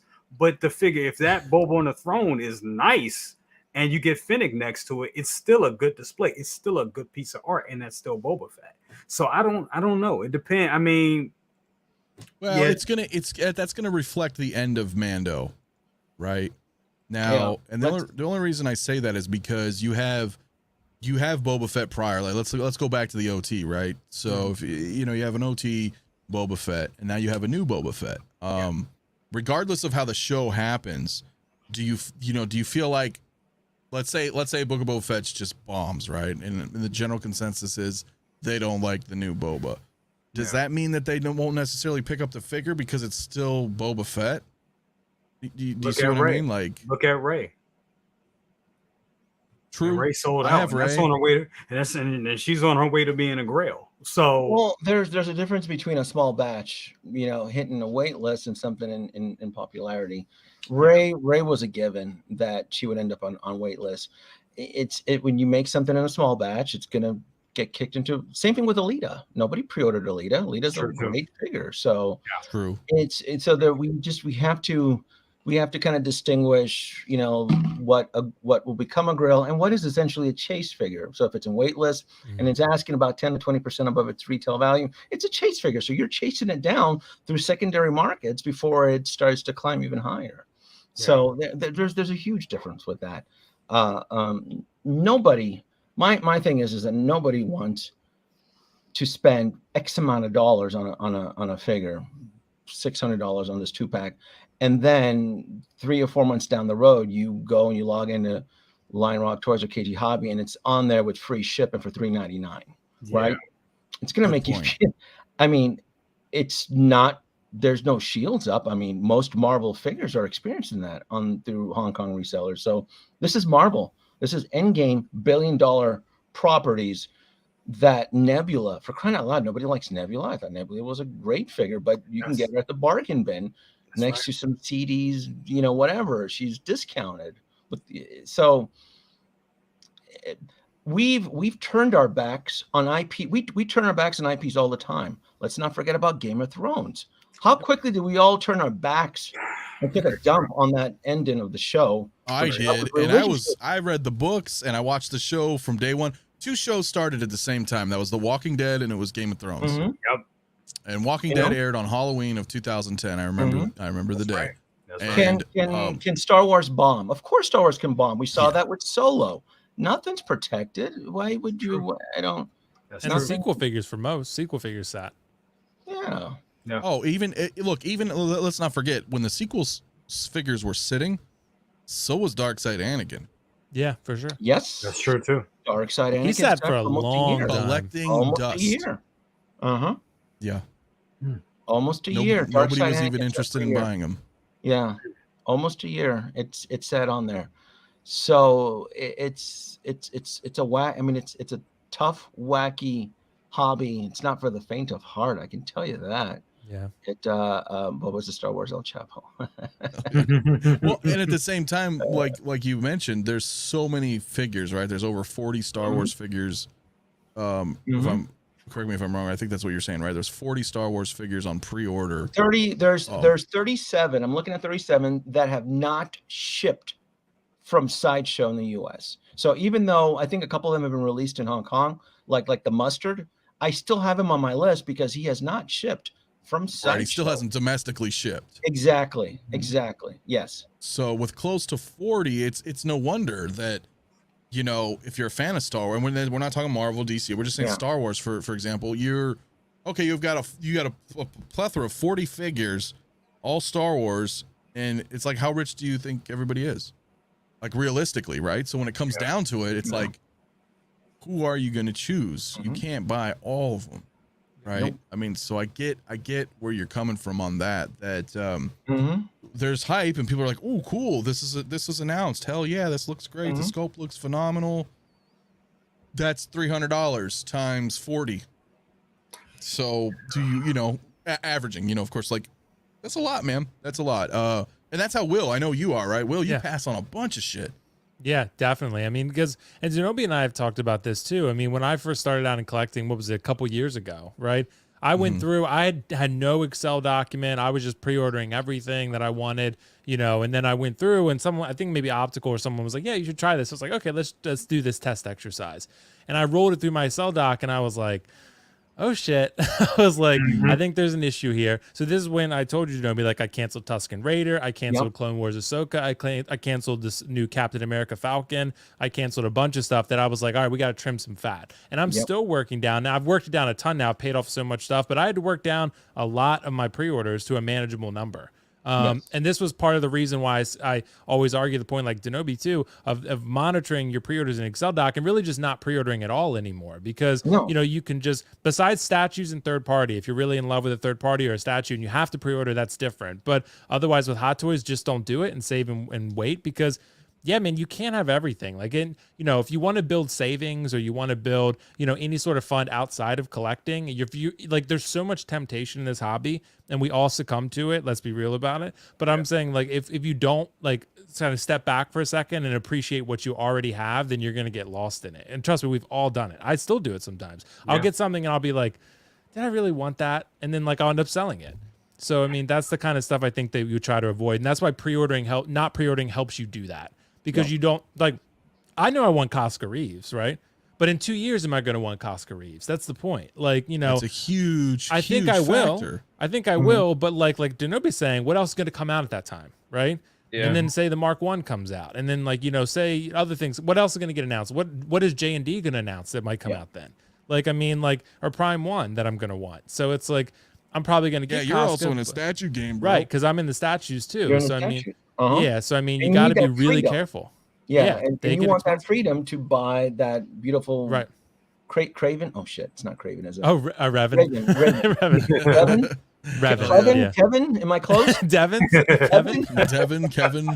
from the KOTOR. No, but you're right, Revan I did pre-order because I knew I had to. He's still in stock, surprisingly, but I thought he would be. But for sure, like, and Denobi, when you said that originally, that was the great term to describe it, the anomalies, right? Because the anomalies will absolutely pop up, and those are the ones that will kill you, because if you have all those pre-orders, then that anomaly pops up, that statue, or say someone pops on the BST groups and they list a DeLorean for $1,500. And you're like, oh, I wanted that. There you go. And that's where you're like, oh shit, if I didn't have all these pre-orders, I could have bought that. So it's like, that's you're basically shackling yourself if you pre-order. So shackle and paint yourself into the corner. Right. You want that little bit of freedom. Wiggle room. Exactly. Yeah, especially with these companies that are taking 20% NRD in some sites. I mean, like, you know, if you're paying 20% NRDs. Sorry, with Sean here with Toku Collector, he is a very, very, very new in 6 scale collecting, particularly in Hot Toys. He's dabbled in a little bit of the 3-0s. He's got his Power Rangers over there. But in all fairness, Sean is a new collector of 6 scale, and as a new collector, well, of course, he's my real life friend too, so I try to give him, you know, the stock tips basically. That's what it is. And Sean doesn't pre-order, and he's a brand new collector. You don't pre-order shit. He's a smart man. He learned from the best. Well, I think there's also too, and if we're real about it too, with everyone on this panel and everyone in the community too. Like, if you're a new collector, because like, and Sean and I've only been doing this for a couple years, right? So there's always the pressure too to try to catch up, like, to your peers. So when you're first starting out, you want to buy all these things because you're like, it like gives you credibility of sorts, right? So like, that's kind of a little trap you can fall into. Like, oh, I need to buy more because I need to have more things so I look like I'm a big collector. I'm a credible collector. Otherwise, I'll just have 5 figures and no one will take me seriously. So there's always going to be that pressure that you just have to avoid. Like, you're always going to feel it. And you just have to kind of go the opposite direction. But we all feel pressure to feel included one way or another. Right. It's no different than anything else in life. How do you guys feel about, like, and Will, you kind of alluded to this, when you buy something and you're like, damn, did I really like it? Let me go ahead and sell it. I don't think exactly selling stuff off is a bad thing if you know what you're doing and you know what you're selling. I'm not, you know, I mean, it sucks. I mean, it sucks. I mean, sometimes I've sold stuff and I've put it back in the box. I'm like, do I really want to let this go? I do that. I just did it. Yeah. I did it with that Iron Studios Mando, the statue. Yep. So, and you know, I sold it because I got a good offer on it, and I don't really miss it at this point. I mean, like I have all these other statues I need to make space for, and the guy gave me basically $1,200 for it. So I paid $850. I was like, okay, let's do it. And then, but when I was boxing it up, I was like, man, do I want to sell this? And then now that it's gone, I'm like, okay, I'm good. So, well, that's the thing you brought up as well. I think you and I both touched on, like, if you walk by your collection and you're like, oh shit, I forgot I had this figure, or, you know, it doesn't give you, I think it's time to go. But now some of us, we have convictions, right? I mean, like Denobi, do you ever sell any of your figures? Or you just determined that once I make this purchase, I want it for life? Not as often as I used to years ago, though. I sell things, but I sell things outside of Hot Toys. I've come to the realization that I've suffered regrets on some of my past purchases. So I do buy and sell, but it's typically outside of the Hot Toys realm or the bubble. Very seldom I will sell a Hot Toys piece. On occasion I do, maybe one, maybe two a year, maybe sometimes, but it's not like when it was when I first started back in 2012, where if something blew up double or triple the amount, I would sell it to help fund the collection. That's a typical year one collector I think we've all done that habit, right? And you're starting in. So I had some great success with that. And then when I started going into 2018, 2019, and then realizing certain pieces, it was really with the Nightmare Batman, the one that I had. I sold it, and it blew up or dig. I'm like, why did I sell this damn thing? So, but I was given an second chance to buy the 2-pack, which I have that on pre-order. So, which isn't often. Which is not often. Right. But, during the last season of Star Wars, which was 2017, 2018, that was what, Rogue One. Dooku, I think, was around that time too, wasn't he? Count Dooku, I think so. 18, around there. And at that time, Civil War was the biggest, hottest thing trending at that time. Yep. In fact, I think 80 or 90% of those figures from that film are Grails. The Mark 46, for crying out loud. Yeah. True. Right? Black Panther's first appearance. Yep. I mean, it tripled when, God bless him, he passed away. But the Winter Soldier, even Black Widow of that particular. So it's and then at that time, every Rogue One figure was sitting on Sideshow collecting dust.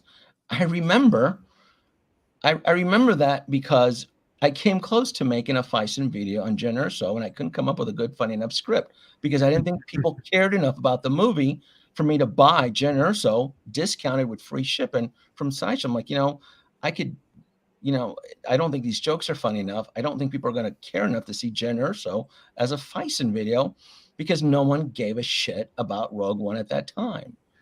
So it's weird how things have kind of dipped, right? Remember what I said? Because the Mandalorian is hot. The Mandalorian is the Kim Kardashian of the family. All these other little IPs are trying to jump on and hook on to her dress and kind of get that fame and popularity. That's why I'm always skeptical now, except for Kenobi, because I think Kenobi's going to be a phenomenal show. I think so. It has to be. I agree. Totally. Ewan McGregor's going to come in. He's going to blow it out of the park. Yes. Look, I had my expectations extremely low for the Book of Boba Fett. The problem is that when you resurrect a character that was meant to be thrown away, that's the shit you get. It was the writing was already on the wall for me. And when I saw the first episode and I saw all the lazy tropes that they were going to use, I'm like, oh yeah, I'm tapping out on this. I'm done. They wasted my time showing me how he's crawling out of the Sarlacc pit.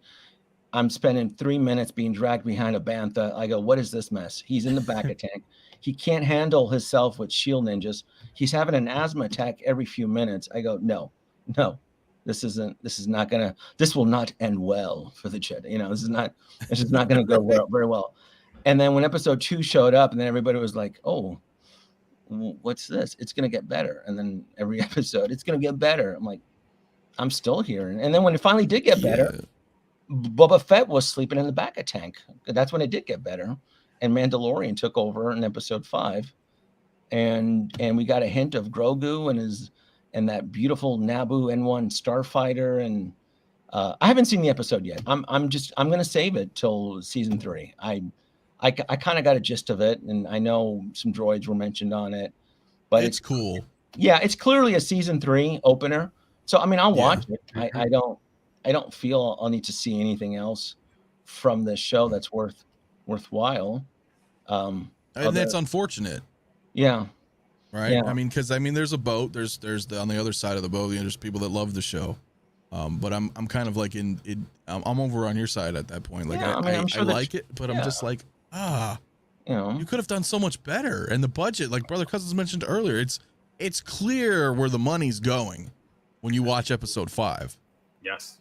And then when you watch that horrible speed chase, if you can even call it that, with the Power Ranger Vespas.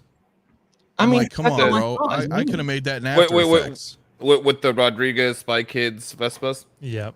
Yeah, it was pretty bad. And so then that week I'm listening to you guys and I'll throw out all the channels, and it's gonna get better. And I'm just like, oh my God. I go, these guys are gonna jump off the cliff, aren't they? Isn't that just the definition of insanity? Is hope, like repeating the same thing and hoping to get a different result? That's just all it is. It's tough, man, because we want to love it. Yeah. Right. That's why we kept paying money to go see the movies in the theaters, and every movie we kept going. No. I had, and and even if I omit, because I counted about 8 to 10 continuity errors already just from that pilot. It was between the continuity errors that drove me bonkers, and the hints of the lazy ride, and it didn't make any sense. A continuity error. He's weak. He's weak as asthma in this episode, but yet the last episode he was a badass. That's considered a continuity error. Well, wait a minute. I would agree. He can hold his weight here, but he can't over here. That doesn't make any sense, right? Things like that. I'm sure that was one of them. My favorite one that was brought up by several YouTubers was the physical appearance of Boba Fett, where he goes in as 150-pound Jeremy Bullock, and he comes out as the kid from Spider-Man, Ben or Ned. Ned. He comes out as Ned wearing the armor, if Ned could put on the Boba Fett costume, that's what he would look like crawling out of that sand. You're like, what did he eat down there? The Starlight eggs? What's going on? How long was he down there? What? So that's Star Killer 77 on his, he's big Star. He mentioned that he said he lost his shit. I was laughing my head off when I heard him talk about that. But there's a list there. So even if I omit all the continuity errors, it was the fact that, oh, cool, we're going to spend the whole, episode showing how we got out of the Starlight Pit. I don't care about it. You showed me in last season how you got out of the Starlight Pit. You're alive. You're doing backflips with a cybernetic chick. You're helping Mando. Cool. We got to see your little knee rockets, right? Okay, yay. That's more toys. Cool. We got the little knee right now. So, it was all the check mark for all the cool. All right. So I don't know what happened. I don't know what happened. I know it's kind of weird for me too, man. And I think like Wayne here says, I'm clearly in the minority, but I really like Book of Boba Fett. I guess I'm the problem. There's I don't know. I think if you enjoy it, like hell yeah. Because like the point I mentioned earlier in the stream is that the community is. I have people telling me, Denobi, you need to watch The Bad Batch. Oh, it's a great show. The Bad Batch. I'm like, no. No, I'm not doing it. But it's right. Star It's not. It's not for you. It's just not for me. Yeah. Same. Will is a fan of the sequels, right? Yeah. And I don't think you care that most of us hate the sequels. It doesn't matter. I particularly love Force Awakens and Rise of Skywalker. I love them. Yeah. That's fine. If you guys hate them, it's fine with me. No, I'll get the figures for cheap, so I'm happy. I don't hate the show because someone mentioned that I don't hate the show. I just I dislike it. It's just not very interesting. It's just not something I would like, you know. Right. You know, and so you're asking me, what this show is intended to do, and I'm pretty easy, is to woo me and to woo my dollars out of my pocket and to buy merchandise. I don't see it from this show. Poorly executed. Yeah. I mean, I like it, but I can see the tropes. I can see the mess. It's not perfect at all. And when you're looking at a season like season 2 Mandalorian, that was pretty much very tight. To come and see this, it's definitely night and day. And then he's not even the same way that he was in season 2 of Mandalorian. So it's kind of like real jolting to see it. It's like, why? It's like a bait and switch, man. And you're right. Yeah. Mando, yeah. with all Mando's, you know, if you can take some flaws from Mando, because I'm sure there's some flaws there, but Mando's 2 seasons so far have been a pretty, I'd say, Solid. an 8 or 9 out of 10. Like, Solid. they're very solid shows. Mm-hmm. The budget's great, the story's great, the acting's great, the lore and the care of the Star Wars history is great. And then you drop us Book of Boba Fett, and it's like, this is like a B movie. It seems very for me. Yeah, I get it. It seemed the quality is definitely lower. And I mean, and not just the effects on the show or anything, the writing. It's not as tight. And you can definitely see that with this new episode of Mando. Oh my God. New episode of Book of Mandos, I want to call it. See episode 5. You can see it when you went back into the Mandalorian's world. You saw how tight everything was. You saw the money. You saw the story. You saw it was all engaging, and we did not get that from the Boba Fett show. And I don't know if they were just thinking that it's Boba Fett, so it's going to sell. All we got to do is throw Boba Fett in it, and it's going to sell. People are going to love it. It's Boba Fett. That's what they thought. That's exactly what they thought. Right. Yeah, that throw Boba. Yeah, they're preying on like member berries. Yeah. And oh yes, that was another continuity error. The age difference. Tamor Morrison is 60. According to the timeline, Boba Fett would have been in his late 30s, early 40s. That's another continuity error. That's true. You can age him from when you saw little Boba from Attack of the Clones. He's what, 10 there, 12? Yeah. You add 20 years to that age, he would have been in his late 30s, early 40s. Not going on 61, 60. No, old fart. No. Right. It doesn't. But people like Tamor Morrison. Yeah, but he's too old. You know. I mean, I'm already starting. And look, hey, I'll be the first one to call out Patrick Stewart on Picard. He looks too old for season 2 of Picard. He's starting. Some of these actors want to keep working. Oh boy, Patrick. Well, and I don't know if you heard, but they said they're just season 3 is going to be the last season for that. Oh, thank God. I don't know if he's going to live long enough for that. I know. And I agree. That's a whole different topic. Like, I am not a fan of Picard. I am not a fan of Discovery. To me, it's kind of similar with what we're feeling here. I just don't feel that that's proper. And who am I? I'm not trying to gatekeep. I mean, if you guys love it, cool. But to me, that's not proper Trek.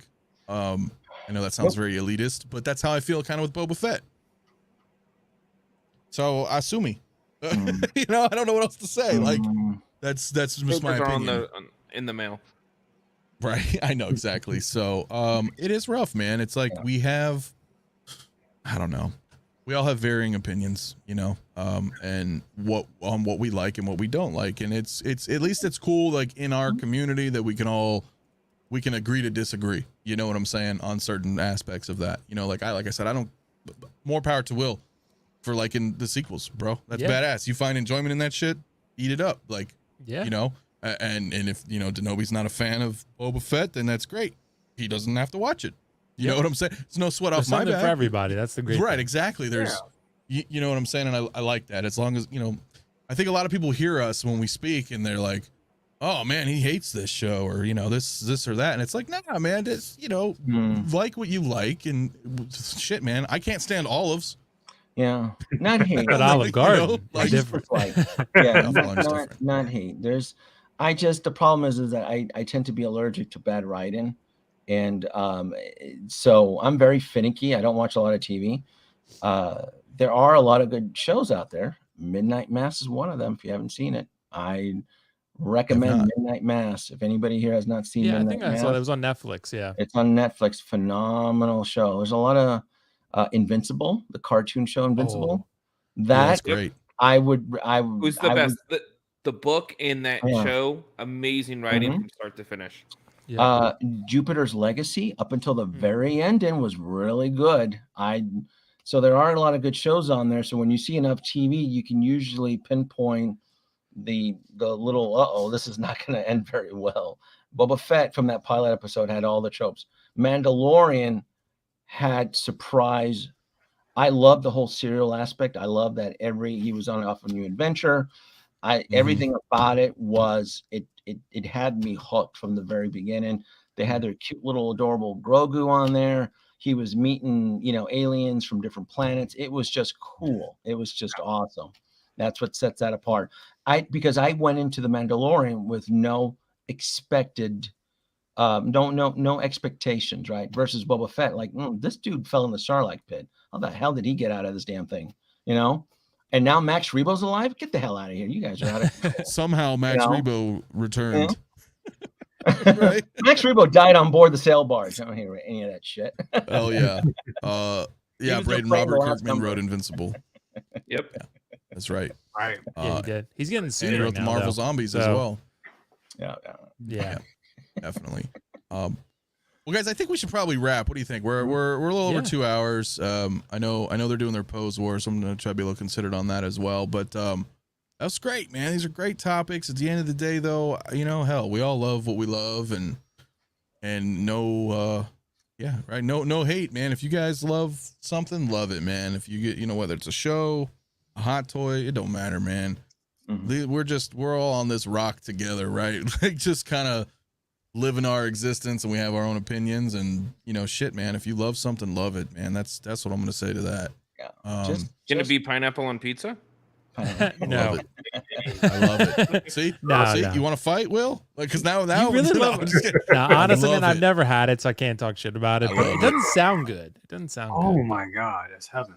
Is it really? Is it really? Pepperoni Why don't I like pineapple pineapples? is so good. Yeah, see, I don't really like pineapples. Maybe on pizza, but I don't think it wouldn't be for me. But to each their own. I like the sequels. And I like the Mortal Kombat film. So a lot of people don't. Oh, you'll be happy there. You're getting the sequel. Yeah, they announced the sequel. Yeah, I'm thrilled. And then that Prime 1 Sub-Zero, I'm getting that. So, If I would have known, I would have sold you my third scale Scorpion, Sub-Zero, and Reptile. Was that the PCS ones? Yep. See, I would have been all over that, man. You should have. I sold them all. Fucking below what I paid for them. You should have contacted me, man. I would have bought them. Not Reptile, but Sub-Zero and Scorpion. Yeah, they're sick. They're the classics, like Mortal Kombat 1 style. Like really, see, they were sick. Man. I was not expecting them being that big. Yeah, they were good. Yeah, they were huge, man. But anyway, so let me start with you, man. What's going on with you, Will, man? Dude, thanks so much for having me, Anthony. Appreciate it, man. I'm glad that you're in Yellowstone. I got to give it a shot. I've heard it's a good show. Full screen, brother. Oh, thanks, man. Collectors Mingle tomorrow, 8 p.m. Eastern. I always forget what time it is, honestly. The panel, I'm not sure yet. TBD. I'm trying to get Boston Collectors, who was on the show with Aries tonight. Maybe he can join us as a first timer, but we'll do that. I did put up my Revan review. Denobi said he loved it. He gave his sign of approval. So I'm going to say that it's great as well. So go watch that. What else? Gaming streams, like Denobi said, I play Battlefront 2 a lot. We got to get him on there, and Anthony just needs a controller, and then we'll be good. Yeah, my controller's gone. Exactly, man. We have that, and we play Call of Duty and some other stuff. There'll be some other reviews I'm doing in the future. Sauron is coming Tuesday, supposedly, so I'm going to try to do a live unboxing, but I'm trying to assemble some of him first and then unbox. Wow, he's been out forever. What do you mean? You're Sauron, right? Yeah, Sauron. Yep. He's been on a boat in the ocean for about 12 weeks, and now he's finally coming Tuesday. So hopefully, anyway, that's what FedEx tells me. So, he's finally got tracking. So that's coming. Yeah. And then I'm going to start doing some movie reviews and video essays again here shortly. So that should be coming up too. But yeah, I think that's pretty much it. I'd love to review Ozark. So I might do that at least the first half of season 4, because Ozark is fantastic right now. Can't wait for the rest of it. And I think that's pretty much everything.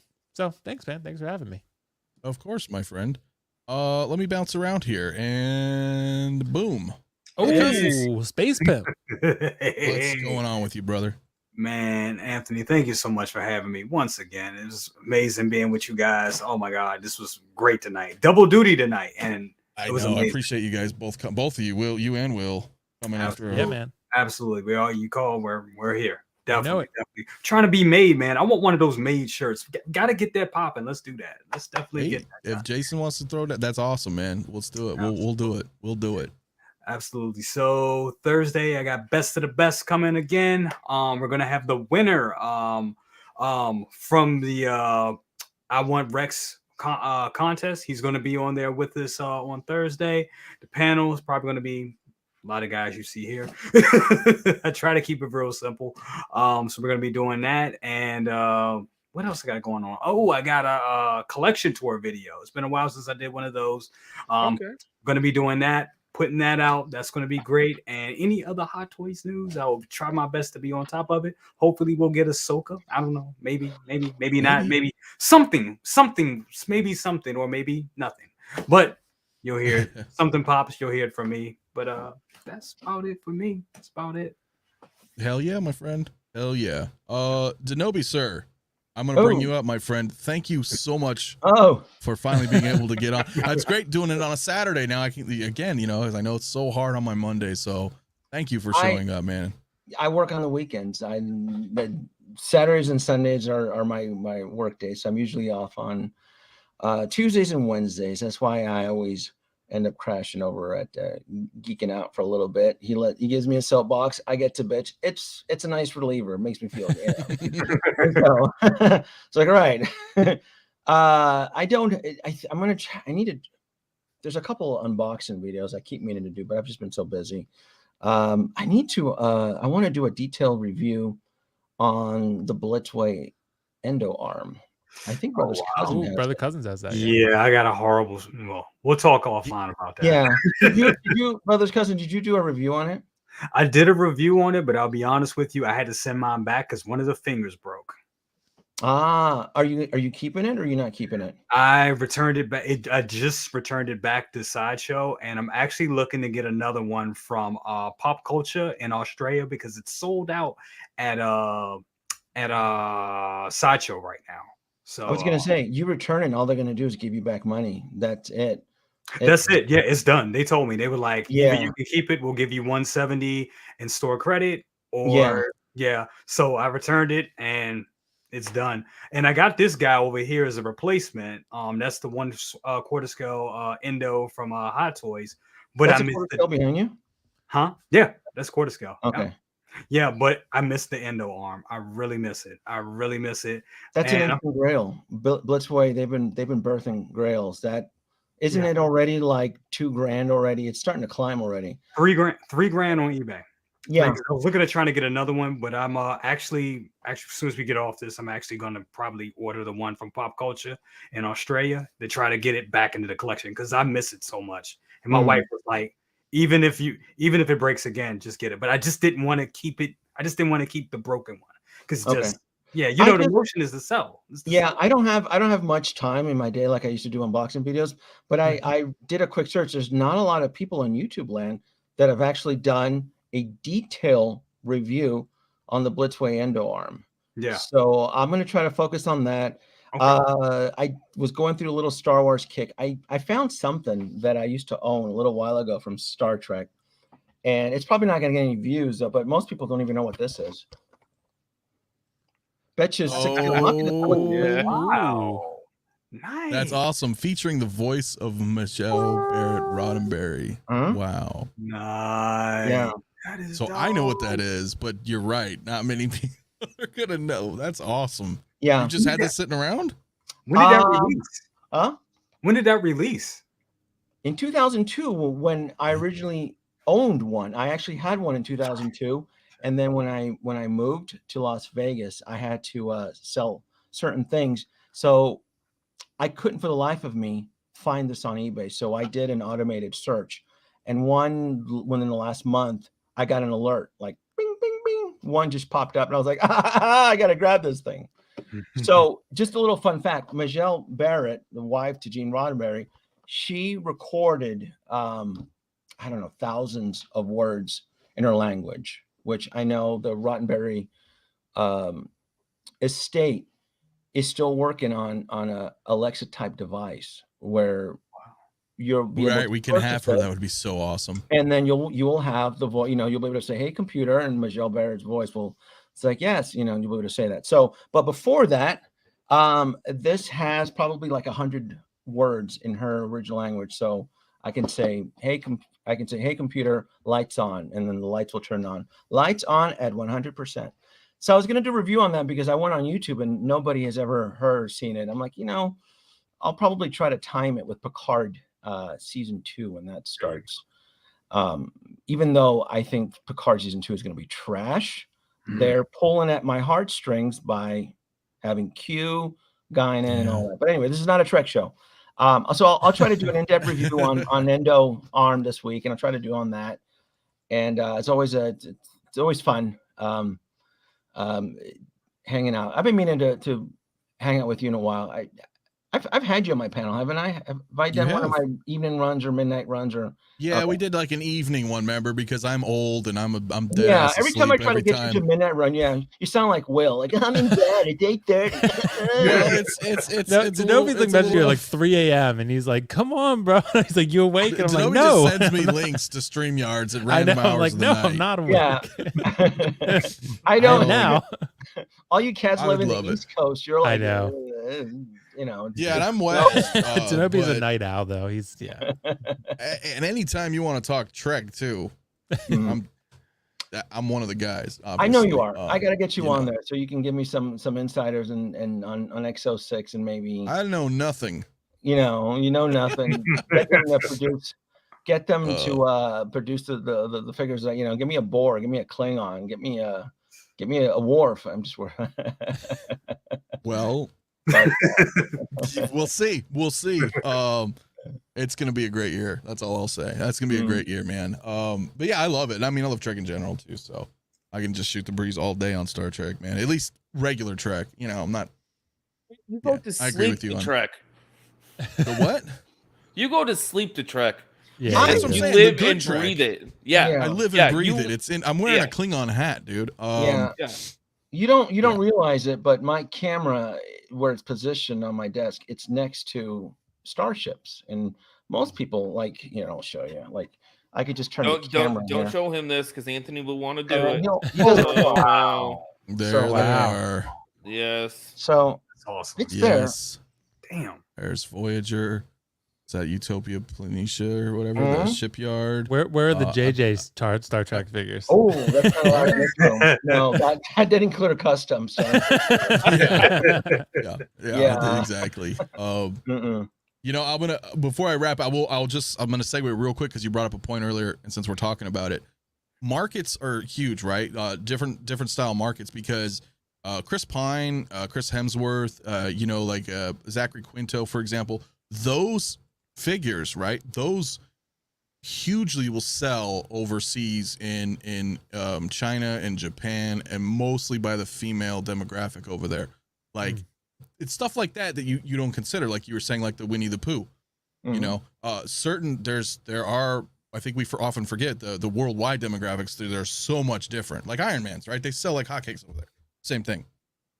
So it's just interesting when you know the market, what you think would be like, why would they release this? Well, there's a reason. Yeah. You know what I'm saying? It might not be your reason, but there's a reason. Anyway, that's all I wanted to say on that. But that's awesome, man. Got anything kind of coming up or? No, other than I'm going to try to do some unboxings, and then, I need to go on my Tusken Raider hike so that I can go out in the desert. I wanted to, I'll do another Tusken Raider unboxing. Go out in the desert and get it dirty, because wasn't that one of the complaints with the Tusken Raider? Yeah, I saw your Shore Trooper one, Denobi. It was good. That was awesome. If you guys didn't see his Shore Trooper, you took him out to the desert, bro, and I just threw him on the fucking ground, threw him in the dirt, shook him all up, be like, there you go, he's nice and weathered now. So I'll do this one on Tuesday. I'll go hiking on Tuesday. I'll go hit the trails over in Tatooine, and I'll do some really cool photos up there and get that done. Yeah. Hell yeah. You said you use a GoPro, don't you, Denobi? I do. Yeah. Nice.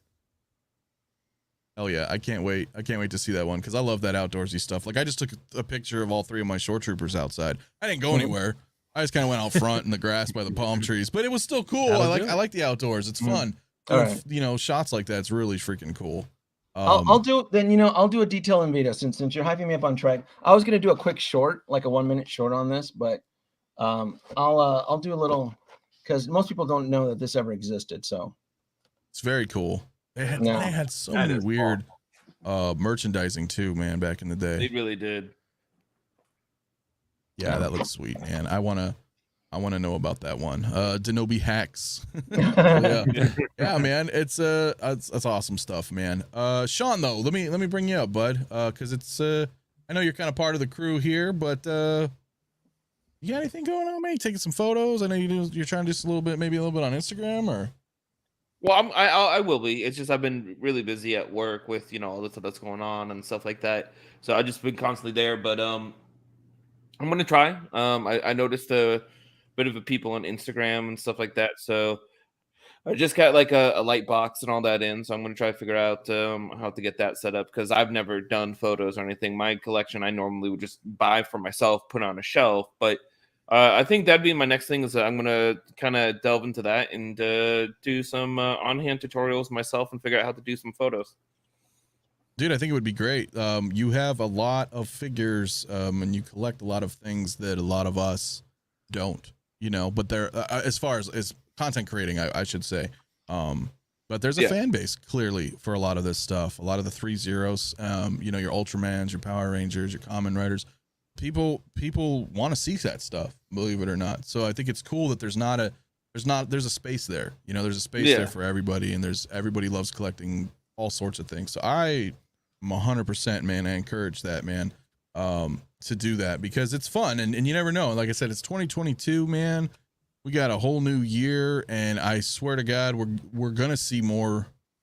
We're gonna see more content creators popping up. We already have,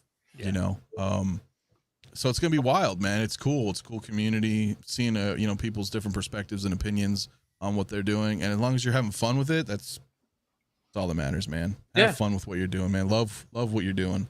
So, well, with that said, guys, everybody in the chat, thank you so much for tuning in tonight. Kind of a lot of people. You guys all know who you are. We love everybody here. We appreciate it. We got a lot of cool stuff coming. Like I said, Will's shows tomorrow night. Brother Cousins again on Thursdays. Stay tuned on Denobi so he can show us that cool Star Trek device there. And I look forward to seeing that Tusken Raider too, man. That's going to be awesome. That's going to be awesome. So with that said, guys, we are out of here. We'll see you guys at least on here. Well, I should say that obviously, Derp, 1,000 subscribers. We're getting there. Those who have just recently subscribed, please know I am giving away an IG-11. On a live stream once we hit that 1,000 mark. There's a video on my homepage that I have pinned.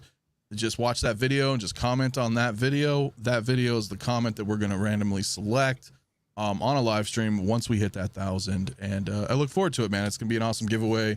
And if you win it and you already have it, whatever, man, give it away, sell it away, donate it, whatever you want to do with it. It is yours to keep. If you're out of the United States, you will have to pay for shipping. That's just the way it is. Other than that, you guys have a good night, and we'll see you next Saturday. Yeah. Yeah. All righty, buddy. Guys. See ya. Take it easy, guys. See ya.